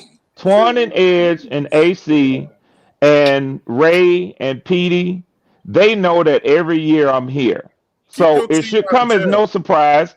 It should come as no surprise that I have a take that might ruffle some feathers, but it's my take. Now, Gas, for you to say, and Twan to say that I'm jealous, I really think that's childish, but I understand it from Twan because that's how he displaces his anger and upsetness. Sorry, But anytime I it's hear okay. somebody say childish, all I can think of is as churlish. Yeah, I grew up churlish. Ray, it doesn't Look, bother check this me. out. It Hold doesn't tight, hold bother tight, hold me. tight. But let me tell you what I'm gonna do. Hold tight. I'm gonna keep it 100, and I'm gonna stay to my point.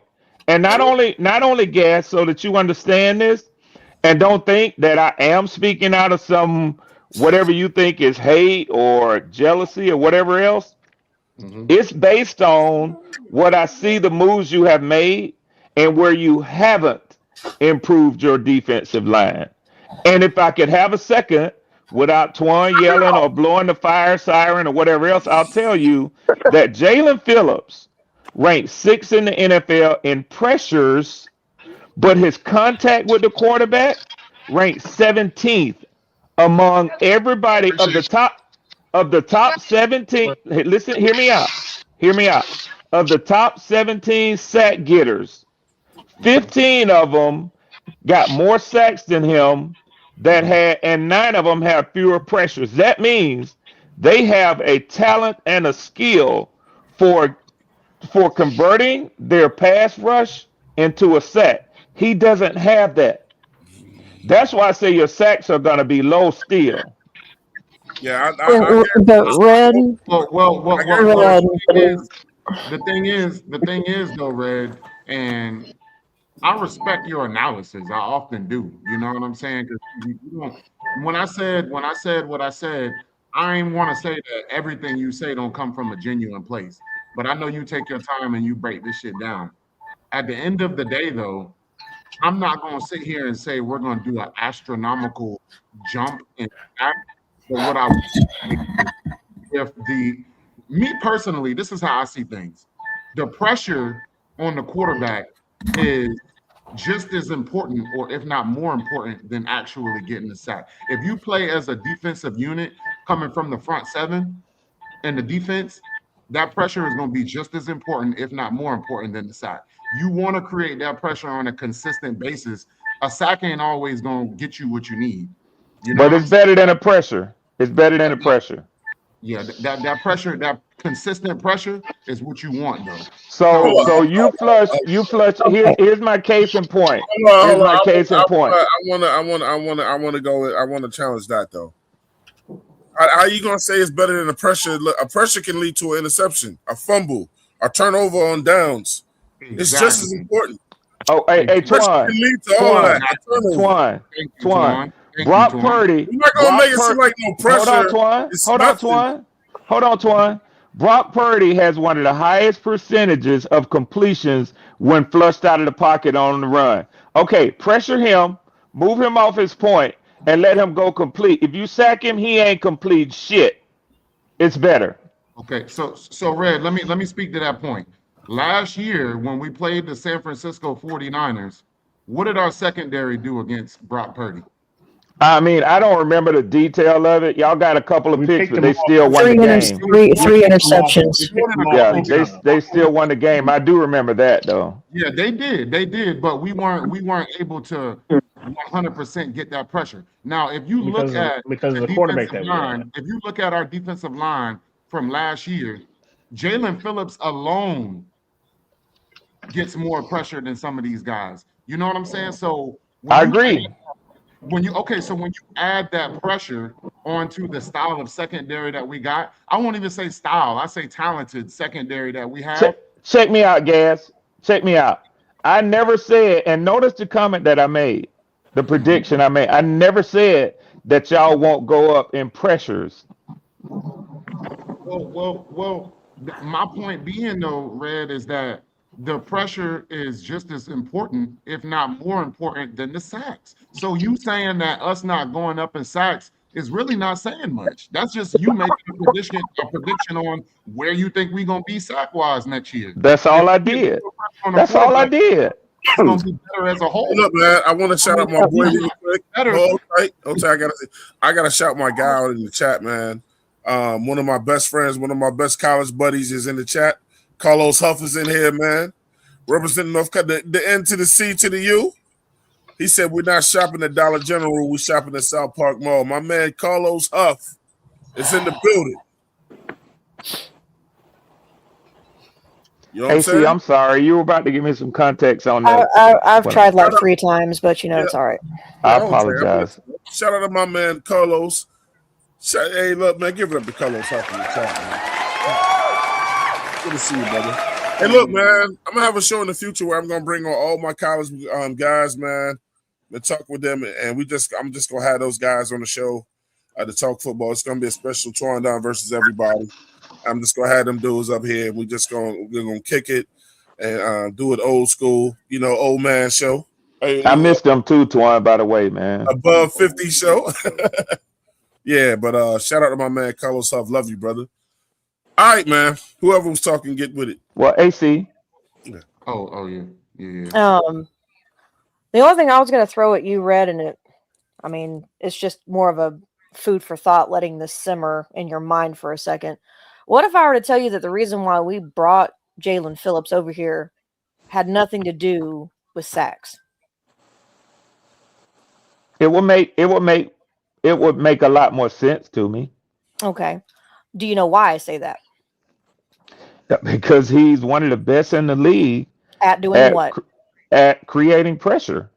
Okay. And let me ask you this. If on one side of the ball you are creating pressure, what's going to happen to the other edge rusher on the other side? Yeah, fucking cook, Claire. You got Nick, now when I look at your defense, and that's why I said your defensive line, and I said the sacks won't go up. You have Nick Scorton, who I believe will be the other edge for you guys. Derek Brown just drooling right now. And I think that he will struggle to get double-digit sacks next year. I disagree. Go ahead. And he may, AC. I'm not saying it'll only be his second it'll only be his second season. He very well may.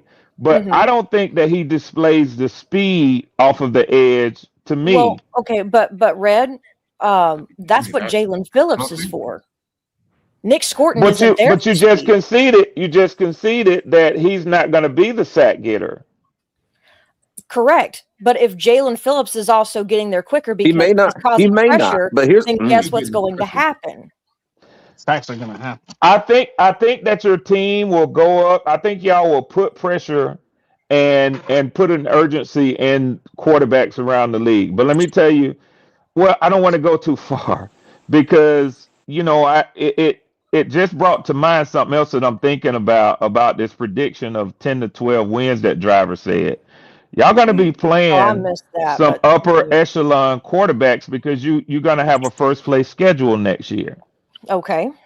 I don't care. So hey, it is what it is. It is what it is. Let me stop there. Let me put it to you like this though, Red. And you're thinking our pressure rate is going to go in. Let's just say it gets in the teens, but you're still saying our sacks are going to be in the lower 20s still, right? That's at least the mid, at least from I would say the lower third.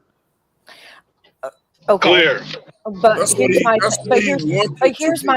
here is my thing, and this is kind of what I was trying to allude to a second ago. this is going to be one of those things where just by default and by just how statistics work, if we are getting into the upper half, we'll call it the upper half in pressures, the sacks are not going to stay back though. The sacks will not, and they won't. And it's because they're going to come from somewhere, Claire. They're going to. So Claire, it sound like go ahead, Petey. It sounds like you're saying that he's there to set the edge. I've said this on 2 lives now. Yes, that is what he was brought here for. He is Set the edge. He's there to set the edge, and he's there to help in the run game. All things we needed help with last year, and needed help with DJ the year Johnson before was that. supposed to be. DJ Johnson was a reason why tight we end converted to defensive end. I don't even want to hear shit about DJ Johnson. He's not even on the team no more. I understand that, but the thing is, that's what DJ Johnson was brought here to do, was set the edge, because that's what fucking Evero's defense is based on. And Jaylen Phillips has a natural affinity for doing that. Yeah, he has that natural ability to he can do that. And we now have a linebacker And we solved that problem. who can eat between what our defensive line hopefully can do, and we will likely be adding to it. So, Sean being gone, we're going to go get somebody else. Where that's going to come from, it's going to be the draft at this point. So, there you go. And then you got Phillips and Presley cleaning up. They clean up guys. Fire in. Well, you got Brown. I wouldn't be surprised if that kid Presley don't make it on y'all team with the comments he's been making, man. I wouldn't say that necessarily. I think Prince is going to be all right. Okay. Princeton just knows that he has a lot of work he has to put in. He knows that. But Princely's got a high ceiling. If anyone ever watched Princely at Ole Miss, he's got a high ceiling. I'm not worried about Princely. Yeah, He's got such a high ceiling. While you talk about speed off the edge, Red, that motherfucker got more speed than Nick Scourton. I'll tell you that right now. He a little faster. Yeah, he does. But he can't. They don't put him in the game. So now he's gonna have a little bit more of an opportunity to carve his role out. And if we're being real, he's the future of our edge rushers. He got plenty of time to develop, especially when we're bringing in a Jaylen Phillips. Oh yeah. You know, between Jaylen Phillips and Pat Jones coming back too, so we've got 2 veterans in there. These guys are gonna work, and they're gonna learn. So what round was Human Yellow? What round did y'all draft him in? Third round. Third. Wow. Wasn't he third? The third round is and he was projected developmental. to actually go in the second. So, but because it was such a deep class, he was there in the third. Well, you ain't got that man first That's or why last we name. did Right? what we did. Before we even drafted him, we had you know what I'm saying? We went and got Pat Jones. So now you got Jaylen Phillips, you got Pat Jones in there, you got 2 veterans. These guys don't even gotta play a lot of snaps. You know what I'm saying? But AC, I want to ask you a question. And Twan played the position. Played the position. So if y'all would, I just want to hear y'all's thoughts on this. If an edge player is good at pushing the pocket and getting pressure, but when he shakes loose from the offensive guard or tackle or whatever it is, but he doesn't yield a high number of sacks, what's the disconnect? Can I just explain? Can I just explain? Speaking from a defensive end's point of view, because I play DN, there is none. Well, I mean, talk to me. As long as if I beat my man, my first thought is I need to stay heel line, because if the ball's coming to me, I need to be able to set the edge, I need to stay in my lane. Okay. I need to be able to sit. I need to be able to, as soon as I get past my tackle, I'm sitting down.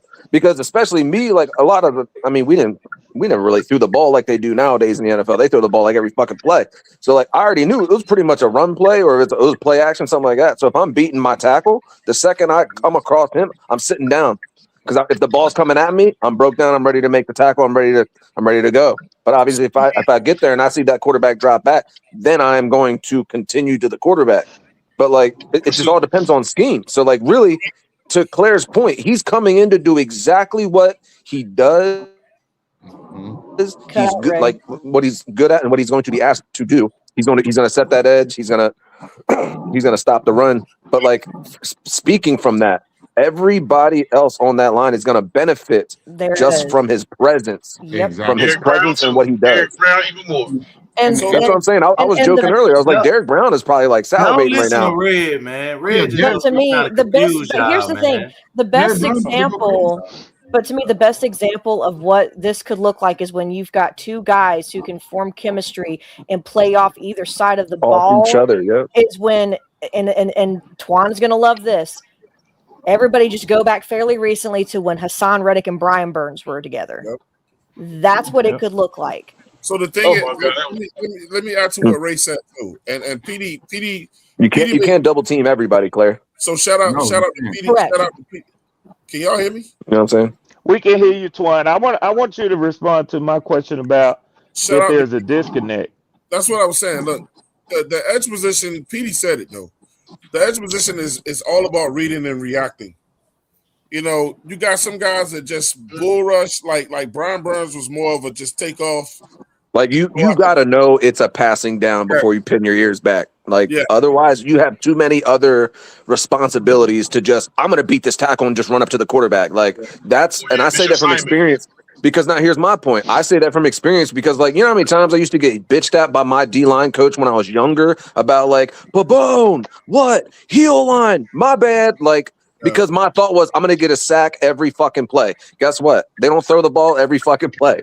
There are so many other responsibilities as an edge that, like, it's not just go get the fucking quarterback, get me a fucking sack. Like, it's so much deeper than that. So, like, yes, whereas I understand for Madden players and people like, I guess, the casual fans that disrespect anybody, you see a low sack number and it's just like, oh, that defensive end clearly isn't very good. Like, no, like, there's so many fucking levels to it.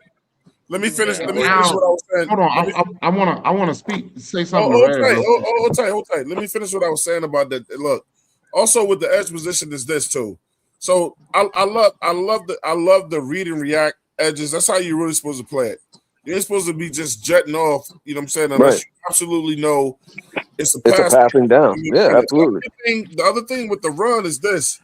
As far as edges, this is where the read and reacting come in because. Edges have to deal with pulling guards and pulling tackles because if you think you're just going to get back there on the run, you usually got a guy pulling. That's why you always talk to stay near that tackle and slide your hips going down that line in the backfield. Flip your hips. Opposed to running up, and then you get beat. Yep. Brian Burns, as much as I love him, he used to overrun the plays, and we hated that. Bingo. Yep. Yeah, well, he just used to get beat off his spot, is what it was. He was small. And these tackles aren't stupid. Like they can feel that. They can feel you bull rushing, and if they know you're trying, they'll just let me just guide you right out of this play. Here you go. You bull rush me all you want. I'm gonna just walk you right over here, and then bang. Now you got that whole. You just completely took yourself out to play. He was lighting ass. Well, now we have two starting edge rushers that aren't light in the ass. Bingo. I don't know about y'all, but like Jaylen Phillips is a fucking monster. Well, this ain't really the Red. This is really to everybody who speaks the way they do. How Red was speaking about Jaylen Phillips. When you look at, and this is a lot of people haven't came from this aspect. When you look at him in Miami, he has somebody on the other side of him as well. You know what I'm saying? And then they had Chop Robinson as well. You know what I'm saying? Look at the Phillies defense. We know what Phillies defense look like. I think him and our defense, he's going to get a larger role, you know what I'm saying, from a responsibility standpoint. And I think this is going to be the first time in his career that that's been the case. I'm not saying he may not step up and beat a man. There's no guarantee.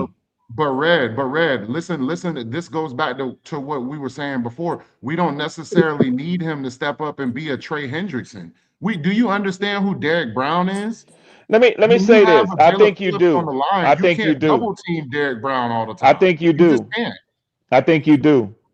No, because let me give you. Let me. I'm gonna try to do this quickly, y'all. But it's important. I only got a couple more minutes, and me and the kids are about to catch a movie. All right, Ray, and this kind of goes to your point about him being that dude. This goes to why I think it's so roundly discussed this week that y'all overpaid for him. Listen to these names. I just want to call some names for you guys. Man, look, you gonna think I'm hating, Red? Damn. We don't care. Damn. We don't I know care. you don't care. I know. So let me ask you something. Why Twan. are you even naming these people off to us? We don't care. Yeah, We got who we got, and that's who we Hey, want. you know what? You know what? You know, for the people who do like to engage in debate and discourse, I rest. But I'm gonna tell you, does anybody admit we overpaid for Phillips? Twan, I'm gonna respect you, but Does you know I'm anybody Greek. think we You overpaid know for I'm Greek. You know I'm Greek, and I'm a noob, and I'm gonna say it like this. I think that perspective that you're taking is some weak shit, Greek. I'm being honest with you. You're sticking your fingers in your ears and you're saying, I don't want to hear you say shit. No, that's not what But I I said. respect that. That's not I what respect I said. that. I That's respect not what that. Go I ahead. said. Listen, I respect that. That is not what I said. I didn't say we don't want to hear you. I said we don't care. When you name these people, we got who we got. We don't care that the naysayers are saying we overpaid for Phillips. We don't think so. And we don't care what they that think. people care to make comparisons to other great edge rushers. Like, it's all about how you use these guys, man. We've seen players be mid in one situation and go be a dog other places. You know what, Gas? You know what, Gas? I'm gonna say this, and I'm gonna leave it alone because I've been kicked off. I've been kicked off of shows before when I get too deep for people. But I'm gonna tell you what you and Twan are displaying. Y'all are in the ether. You don't want to hear shit else. You got your own opinion, and fuck what anybody else says. And I get that. I get that, and I respect that. That's what I'm saying. That's what I'm Yeah. saying. No, I'm listening to you, Red. I ain't trying to dismiss you. That's what I'm saying. I know that's what the host is saying, so I'm sorry, Gas. I can't listen, comment on it, man. Listen, I'm gonna put my arms around Red and hug him to death. No, I'm standing on business today, bro. Don't hug me to death. Hug me to life, bro. Ain't nothing pushing me off the square, bro. We are up. If y'all don't like it, so be it. We up. Goddammit. Ain't nothing pushing me off this square. I'm sorry, bro. It's just looking like that. We've been telling niggas this shit, man. We've been telling niggas. Got nothing to do. It no longer has anything to do with the NFC South. They making moves to win it all. Yep.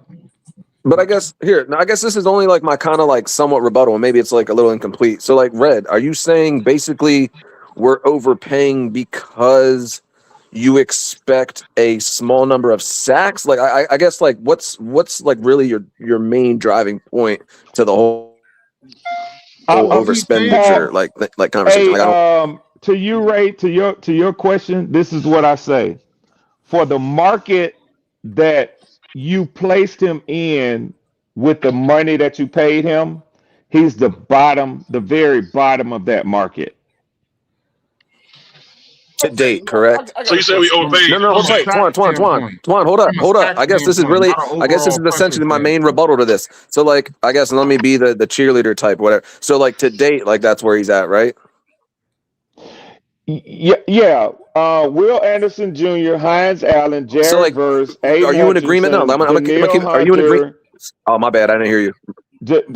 Will Anderson Jr., Hines Allen, Jared Verse, Aiden Hutchinson. This is the group that he's considered to be in. Danielle Hunter, Jaylen Phillips, Michael Parsons, Nick Bonito, Myles Garrett from the money that y'all paid him. Okay. All of those guys are around him in pressures. He's the only one that didn't. Well, no, not the only one. Jared Verse put up 9 sacks last year. I was gonna say, yeah, Everybody Jared Verse else didn't have double. Everybody else had 10 plus sacks. So he that had five woefully low. So respectfully, like, is that really what I'm hearing though? Is that like, because I feel like that's the main thing you keep coming back to is sacks. What I'm saying is you overpaid so is that just for strictly service. all? You overpaid so yes or for no services. Right. So I guess, but like to you, you're a football fan, and obviously, you're a Falcons fan. So yes or no, though, like you are also in agreement that like just so much more than just sacks are expected out of a defensive end, correct? Of course. Okay. So with that logic, and I'm really not trying to be a smart ass. With that logic, how are we really sitting here and having the conversation of, well, he overspent because of the set? Like if every single other player is going to literally, and I'm going to say every single, I'm not even going to say the rest of the defensive line. If the front seven, I'll keep it as simple as that. but I also am still going to continue right back to the entire defense is going to benefit because we know things called coverage sack or coverage sacks. So vice versa, like we're going to get maybe we don't see the sacks, but we see an uptick in interceptions because I don't know. We're and now to Claire's point. Oh my goodness, the pressure rate is just sky high. Well, now we have quarterbacks making stupid decisions, and now we have we've always had elite talent on the outsides, and now I really love our cornerback duo. Maybe they get even more picks. Like so, maybe yes, it doesn't equate to more sacks, and Jaylen Phillips will end the season with not double-digit sacks. But if we lead hold up. If we lead the league in picks, if we lead the league in turnovers, Twan, Claire, like I'll be pretty fucking happy with that, right? Way. I get you. I get you. His presence showed up in another way. The point that I'm trying to make about the selection, the spending of the money, what you did, I said right off, and we didn't spend any time bogged down in a discussion about Devin Lloyd because I don't have no problem in saying you swung and you knocked that shit out of the park, even before a snap is played this year. What I'm saying, the enthusiasm, the hype that y'all are living on right now, okay. I'm telling you, when we get to week 10, you won't have this same energy. I guess that remains to be seen. I guess that remains to be seen. But hold tight. But he brings up Lloyd, and my first thought to that is why are you telling us this? Red, why are you telling us? What's your point? Because it's been done before. It happened before, and it will happen again. But why are you telling us this? We haven't assembled a team like this in a while, Red. It's been a minute since we've had this much talent. Because he don't want it to happen. Hey, Red has been a. I can't wait to play the Falcons, dog. I can't wait to play y'all. Hey, Twan, let me ask you something. Now listen, Twan. Hold on. Let's be clear about something. Look, why are you telling us this? What is the stirring the pot? Hey, he's debating and stirring the pot. If I could have a second, if I could have a second of deference, so that it can be clearly understood that I am an NFC South division opponent. Mm-hmm. Oh, I get it, Red. Do I need to say anything further than that, Twan? Do I need to say anything further than that? No, you don't. I get it. We My get it. goodness. No. What I'm That's saying what I'm saying. But like, hey, understood. Thank you, Ray. Understood. Oh my Lord. Thank you, Gaz. Understood. So, hey, Claire. So while we're pressuring him to shit to death, and Derek Brown is busting both those left-handed broken ass quarterbacks. Yeah. Okay. You see what I'm saying? I know you will be watching. I'll be watching, bro. My goodness. So Red. Just to add salt to the wound. Hold, guys, hold. Red, be a man and tell us why you telling us this. Okay. Hey guys, hold on. I don't want the Red answer. I want the no. Why you Twan just called me out. He called my manhood out. So I'm gonna be a man, like you said, and tell you why. Better than that. Yeah. I'm gonna be a gentleman, and I'm gonna say it. I want you to keep it raw. I'm going to say it intellectually so that you understand me. I am a fan, an avid fan of a divisional opponent of your team. So it's natural for me not to want to see you do. I'm laughing at his stupid ass. Y'all got Tua as y'all. Like, damn, Twan. You gotta pause that button real quick. You starting Tua. It's like, yo, slow down, Twan. I mean, it's great for the content. Oh, tight, bro. Red, you gotta let me have that one back, bro. I want it real. Not. He's like raw, like both balls, Twan. Damn. Let me get that one back. It's great for the content. You got it. Okay. What we talking about, man? This man trying to tell us who we signed. Can I, Red, can I get in your ear for a second? AC, I hope they let you, because I would love for it to hear what you have to say. So I just want to. You're about sacks, right? Which we all love sacks. We love sacks just as much as we like seeing touchdowns, right? I used to didn't be AC. Okay, well, fair. I get you. So let me ask you this: even if so is a defensive end who's 26 and young. Okay, he's outside linebacker. He's an edge rusher. Let me ask you this. Is one of those types of guys who has 68 quarterback hits in 63 games. Is that good? Yeah. Oh, absolutely. Okay. So why are we worried about sacks? But they're not sacks apparently. Apparently, like, Let me, but and I am kind of hold on, tongue in cheek saying this, but like, this has hold always on. been a thing. But It's always been a thing. Sorry, go ahead. Sack is one measure of them. Here's my thing. So here's the reason why I brought that up, because that is Jaylen Phillips' stats, right? He's played in 63 games in his career. He's 26 years old. In 63 games, he's accumulated 68 quarterback hits, which means he's getting more than one hit a game. So here's my point. Per PFF, okay, a player who has 68 quarterback hits in 63 games is considered a very high, strong performer in the NFL. And it is someone who, based on statistics, indicates a high volume of successful plays at the edge rusher outside linebacker position and is a true testament to the player's skill and effectiveness on the field and getting to the quarterback, even if it's not accumulating to a sack, because is going to affect it's going to affect the quarterback's confidence and his durability throughout the entirety of the game. Yeah. And they'll start throwing, some bad passes. He gets in start their forcing head. some shit. Start throwing the ball a little earlier than normal. So he gets in their head. This affects. This is the quality of this, because it is, 68 hits in 63 games. Opponents, it affects the overall game conditions and provides a more comprehensive assessment of their overall performance, which is where we are getting that he's like 4th or 6th overall in that pressure rate. Even if he's not sacking the quarterback, he's still getting back there and disrupting shit. So you could say pretty much it's going to affect almost every single play there, huh, Claire? That is why Jaylen Phillips is here. Even if it's not sacks, that is why Jaylen Phillips is here. So, AC, I would ask a question. And it bears a degree of, I won't say vulnerability, but definitely transparency. And I know you don't have any issue with doing that. So if I were the only person who was hurt, I gotta get there guys. you go again. There you go again. Go ahead. Because guess what, Red? I got 9 people on here. I gotta let these other people speak too, man. Guys been trying to talk for a minute. My bad. Like, I look, bro, I can't let you talk the whole show. I mean, I just heard him say. I just heard him talking. He was saying that AC should drop the mic on me. I heard him. Yeah. If I was Red, you know what I'm saying. What can you say? What do you say back to that? Like, your whole argument is canceled out, null and void after that fact of a large statement that was just made, not only by her but PFF, brother. Well, and I know you're an avid fan of PFF yourself. So what I would say is I appreciate the retort from her and the dialogue, because when I gave you the 17 names and that he was at the bottom of it, I quoted that directly from PFF. So she came back, and that's what you call a discussion. AC, let me.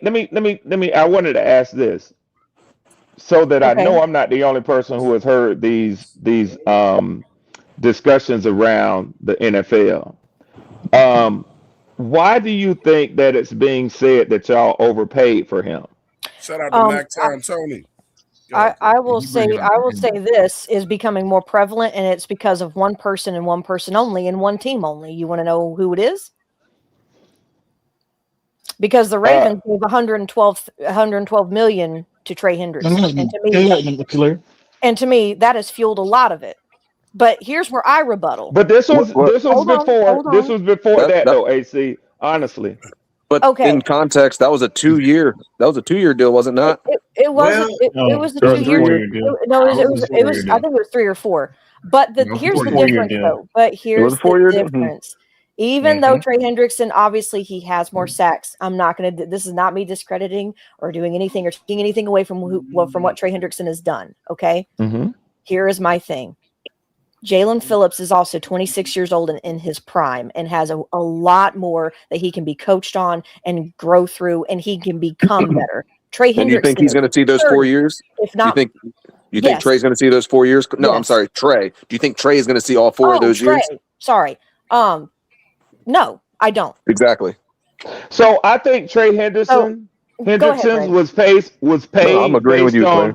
Was paid based on his past production in the NFL, off of the edge, and I think y'all paid Jaylen Phillips off of his potential production I think off of the edge. I think we paid Jaylen Phillips off the edge, and because of his impact in the run game, which is what hurt us the most last year, which I believe rivaled, if not bettered, than what Trey Hendrickson could do. So All right, I gotta catch this movie with the kids. I don't know. I can see why. Yeah, just real quick. Yeah, I just want to go catch this movie with the kids. So I appreciate it, y'all. I'll try to jump in the next one too. Good to talk to you, Ray. Hell yeah, Red. Everybody, Ray. I appreciate it. Like I said, it's been a fucking blessing being back. It's been nice. I appreciate it. So all y'all have a good night, and I'll catch y'all later. Good to hear your voice too, brother. Appreciate it, y'all. Seriously, appreciate it. Yo. All right, y'all. Yep. Yeah. Hey, look, man. Let me get a couple comments in the chat real quick though. Cosmic Soul said, "Red, worry about your edge." You know, JPG. Oh Lord. Catfish Jones says, "Love will be on the board." I like that name, Catfish Jones. 40 East. He said, "No." He's saying that you're not saying S. 40 East Trail. The truth has finally come out. He's hating. Big Walk. You could tell Red Soul is disturbed. He thought all the comments for Red. I must be the main attraction tonight. Yeah, he thought the 2-time Coach of the Year was coming to take over the South, but then the Panthers looking for real. They hate nasty. We running away with it in the South. It's prevalent. You hating today. You know you are. You don't like it. Told you we running away. I think I do this every time I show up, if I'm not mistaken. Look. If Atlanta was doing all this, I'd be mad too. Yeah, driver. It ain't no thing. How do you feel about that man saying we running away with the South? Goddammit. Well, Red, I've heard it before. Nah, but you know it's real this year, though. You know it's real this year. That's why you up here popping that shit that you popping. It's never. It ain't really that. Hold good. up, driver. I'm gonna get you in there. Go ahead, guys. No, I'm saying Red know what time it is, though. That's why he up here talking like he talking, because he, trying to tell us that the guy that we got ain't as good as we think he is, or he don't think he's as good. You know what I'm saying? But come on, man. Come on, Red. We ain't hearing that shit, bro. You know that. It's bouncing off us, man. We went deaf on you, bro. Yeah, after the day, we went deaf on y'all. Go ahead, John. Y'all arguing with a nigga who said out of his mouth that he gonna have the last place. He gonna be at last place this year. And driver, I'm laughing my ass off the whole time, driver. What y'all doing, man? I told y'all after the day we went deaf on the whole NFL. This shit easy as hell for me, Ed. Hey, Gas. This is so easy for me, man. This is so easy for me. He said he take it. He not even caring. What the hell are y'all talking to this nigga about, man? Yeah. I've been snatching motherfuckers' girls since I was like 10 years old, man. You ain't doing it today. I told This you. what I do. This what I do. It's bouncing off of us, Hey, bro. Red, I Yeah. I'm that motherfucker. I always been that motherfucker. Please believe it. Please believe it. It did not work today. I got a couple uncles like you, man. Yo, man. I had you crying about week 10. Twan know it. And Gas, let me say this. Because we've been on before, and I respect you and your opinion, man. And I'm going to tell you like this. All this enthusiasm for the defense and what it can be, I have seen, and unless y'all get a home game within them first 2 games of the season, it'll be panic and bedlam in Carolina again when Bryce loses those first 2 games on the road. That's what you want. Yes, I do want it. Twan, hold on, Twan. Y'all hold on. Twan has given me that same retort I don't know how many times. Yes, Twan, that's what I want. So yeah, we up. Hey, yeah, but I'm glad Red said so. That was the most honest thing he said all night, man.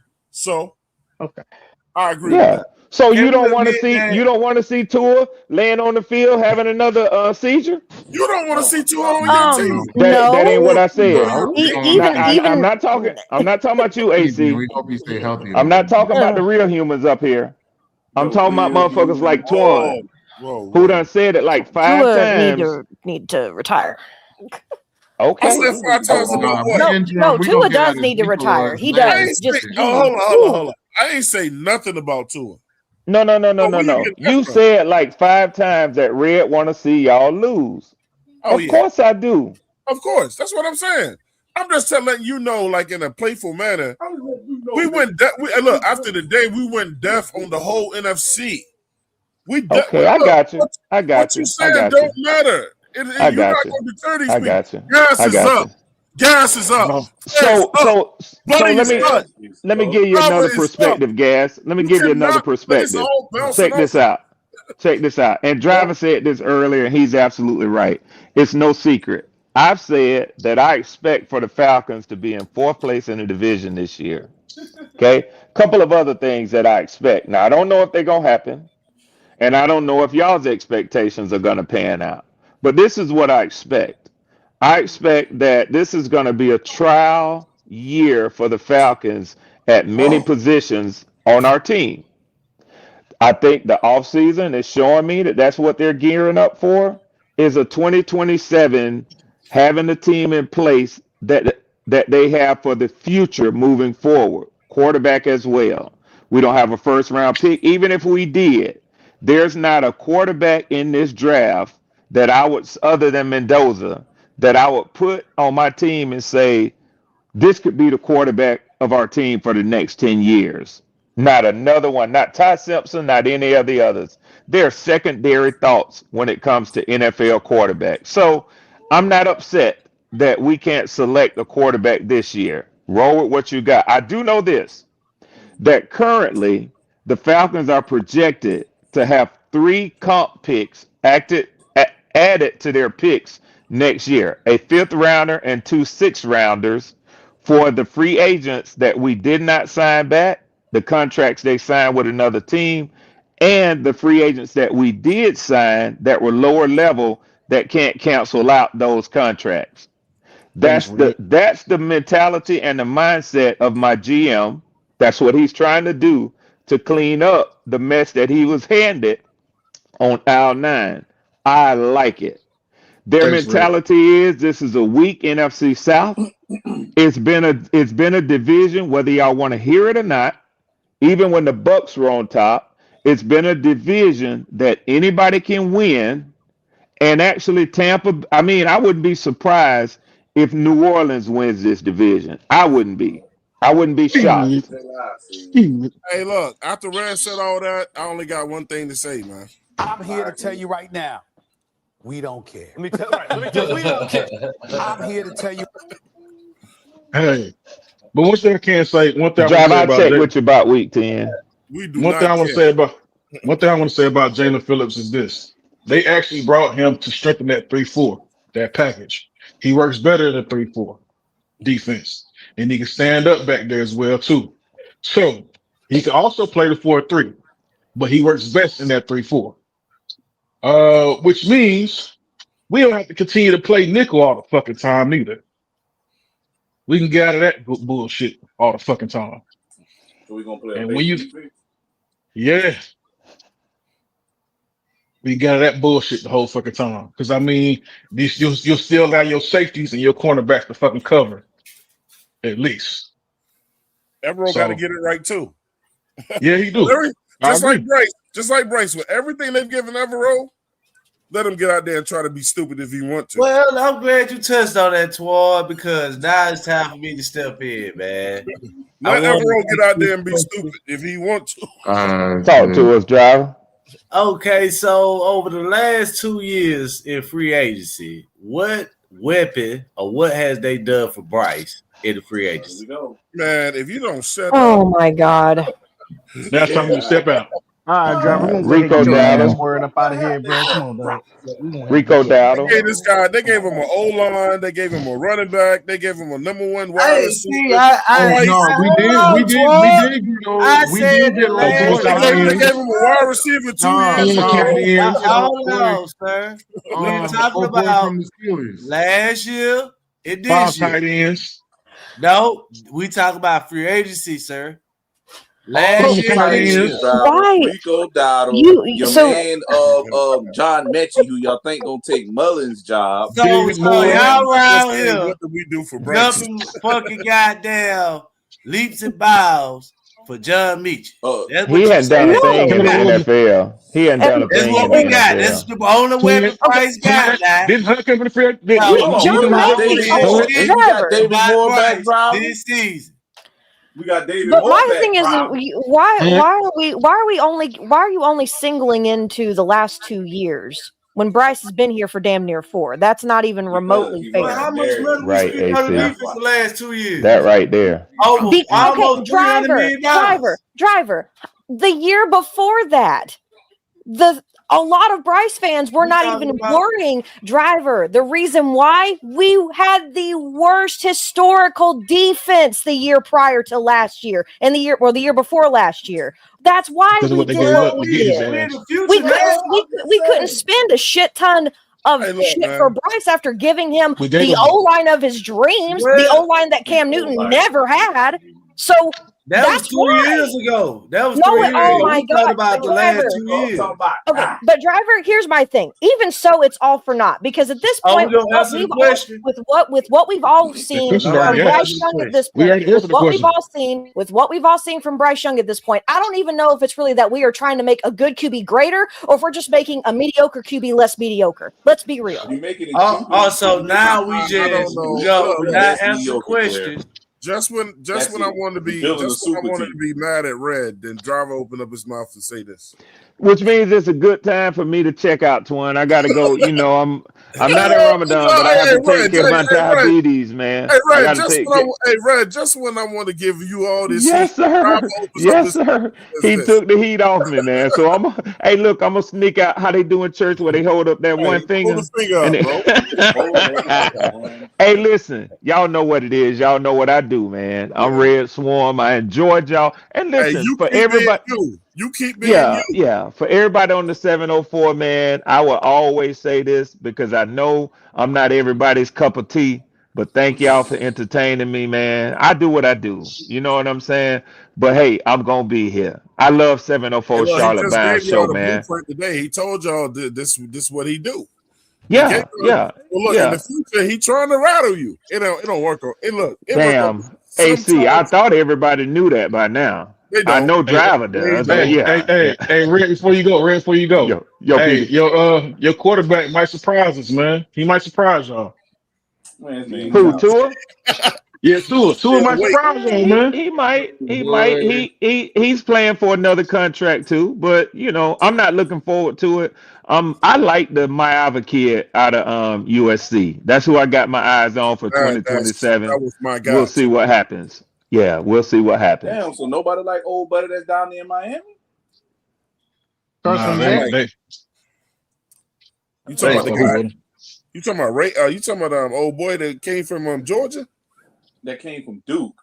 No, not Beck. The other one, the one that they got now, who will be coming out next year. Yeah.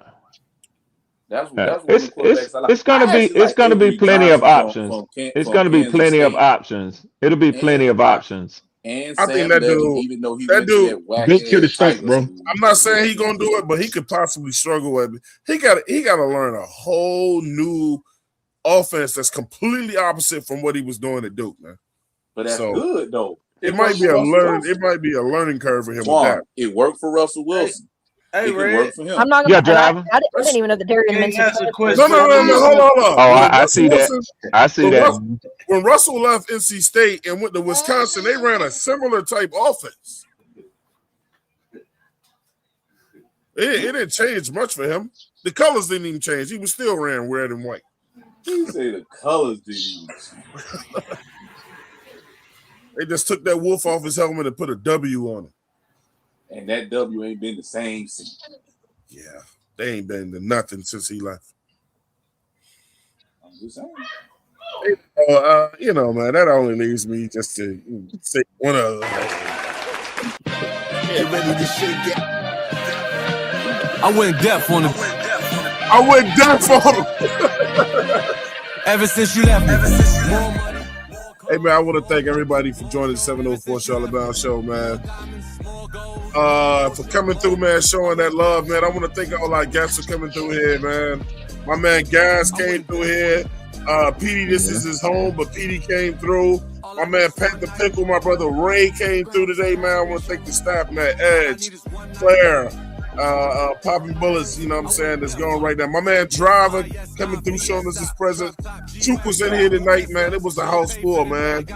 Love the show, though, man. But look, as we always do, we're going to give everybody the opportunity to shout themselves out, man. You know what I'm saying? Or to speak on the show or whatever, man. Until next time, though.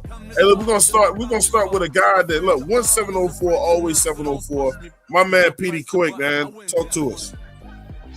But continue to keep pounding, man. They make some good moves in the offseason. Look forward to the draft, man, and keep pounding, man. Let's get it, man. My man Gas Radio showed us what his. Don't be no stranger, man. Keep coming through, bro. Talk to us. Yes, sir. Yes, sir. Yes, sir. Yes, sir. Shit. Hey, man. We on the South ass this year. I think we're going to make a good little run in the Correction. playoffs. Correction. We on the NFC. Yeah. I just abbreviated it. You know what I'm saying? We on the NFC South ass this year, though. You know what I'm saying? And I think we're going to make a decent little run in the playoffs, too. You know what I'm saying? I'm excited. So. I'm excited for this year. I'm excited for the draft, really. You know, that's next. Woo! I think Dan gonna make a couple moves before that draft even get here, though. You know what I'm saying? Like Let me get my man Driver. It ain't a show if you ain't got Driver on it. Driver, holler at us. Hey, man, we in the right position, man. I appreciate y'all, man, letting me up, man, talk my shit. You know what it is, man. Bloody, you know, popping all y'all, man. Torn Clay, I appreciate y'all. I spent, Gas, yeah, oh, yeah, man. I see you over there. Zip, what it do? Edge, tighten up, man. We got to tighten up, man. We got to get the play out together, man. Yes, sir. Yeah, we got to make that run. Yes, sir. We got to, man. We got to. My man B-Nut talk, scream on us, bro. Well, as always, you know what I mean? Shout out to the 704 show. Shout out to the panel. Shout out to the chat. You know what I'm saying? 803, that's my home. And keep pounding. Keep pounding, man. Edge, talk to us. You went deaf on us. You're on mute. Yeah, no. Well, I tried to get some things in, couldn't get everything in, so that just caused me to have one thing to have to do. You basically forced me to do my own show, so fuck it, I'm gonna go ahead and do my goddamn own show. That I got some shit. I got stuff to say. Man, I only got off 1 or 2 times. So next Friday, my show's gonna come out, and trust me, motherfuckers gonna hear what I gotta say. Some people are not gonna like it. Some people gonna agree with it. But you know what? What we do right here on 704 is what I'm gonna do. Have those receipts. And trust me, I'm gonna have receipts for everybody's ass. Be ready for I'm gonna tell y'all the reason why. You know what? We gonna get this. And we gonna win the South. I'm gonna have receipts for y'all asses. And that's what I'm gonna be talking about next Friday. First Lady Cleasy. Oh, that's a first. Yeah. Damn, I don't know what to say. I'm proud of what they've done so far. The draft will be even more telling, I believe, as far as like what they're trying to do this year. I've heard that they're trying to make that big push to make it to the Super Bowl with the moves they've made. I mean, that sounds like that's actually sounds pretty accurate with what they're trying to accomplish. But this is the first free agency that I can say that I've probably been proud of in a very long time. I didn't think we'd be able to make the moves that we made. So, and we got some really good cornerstone pieces that I hope will Jaylen Phillips, I think, will be a captain. I think Devin Lloyd is going to be a captain. You know, it's only going to go up from here. I hope we don't slip back. I said we may, but I hope we don't. Either way, just excited for the draft. Keep pounding. That's gonna do it for us, man. 704 Charlotte Bound Show, man. We're gonna see y'all on the next show, man. We're gonna be back as good as ever. You know what I'm saying? Y'all make sure y'all stay tuned. Hit that like button on the way out. If you haven't, subscribe to the show. We'll talk to y'all in a minute, man. Top G-Wagons, we don't do Teslas. Don't pay for the bag, I pay semesters. I turn dream girls to my new extras. Hand recognize game girls do too. Run through the city like the 2 Live Crew. Got a Harlem broad, got a Brooklyn broad. I ain't come this far.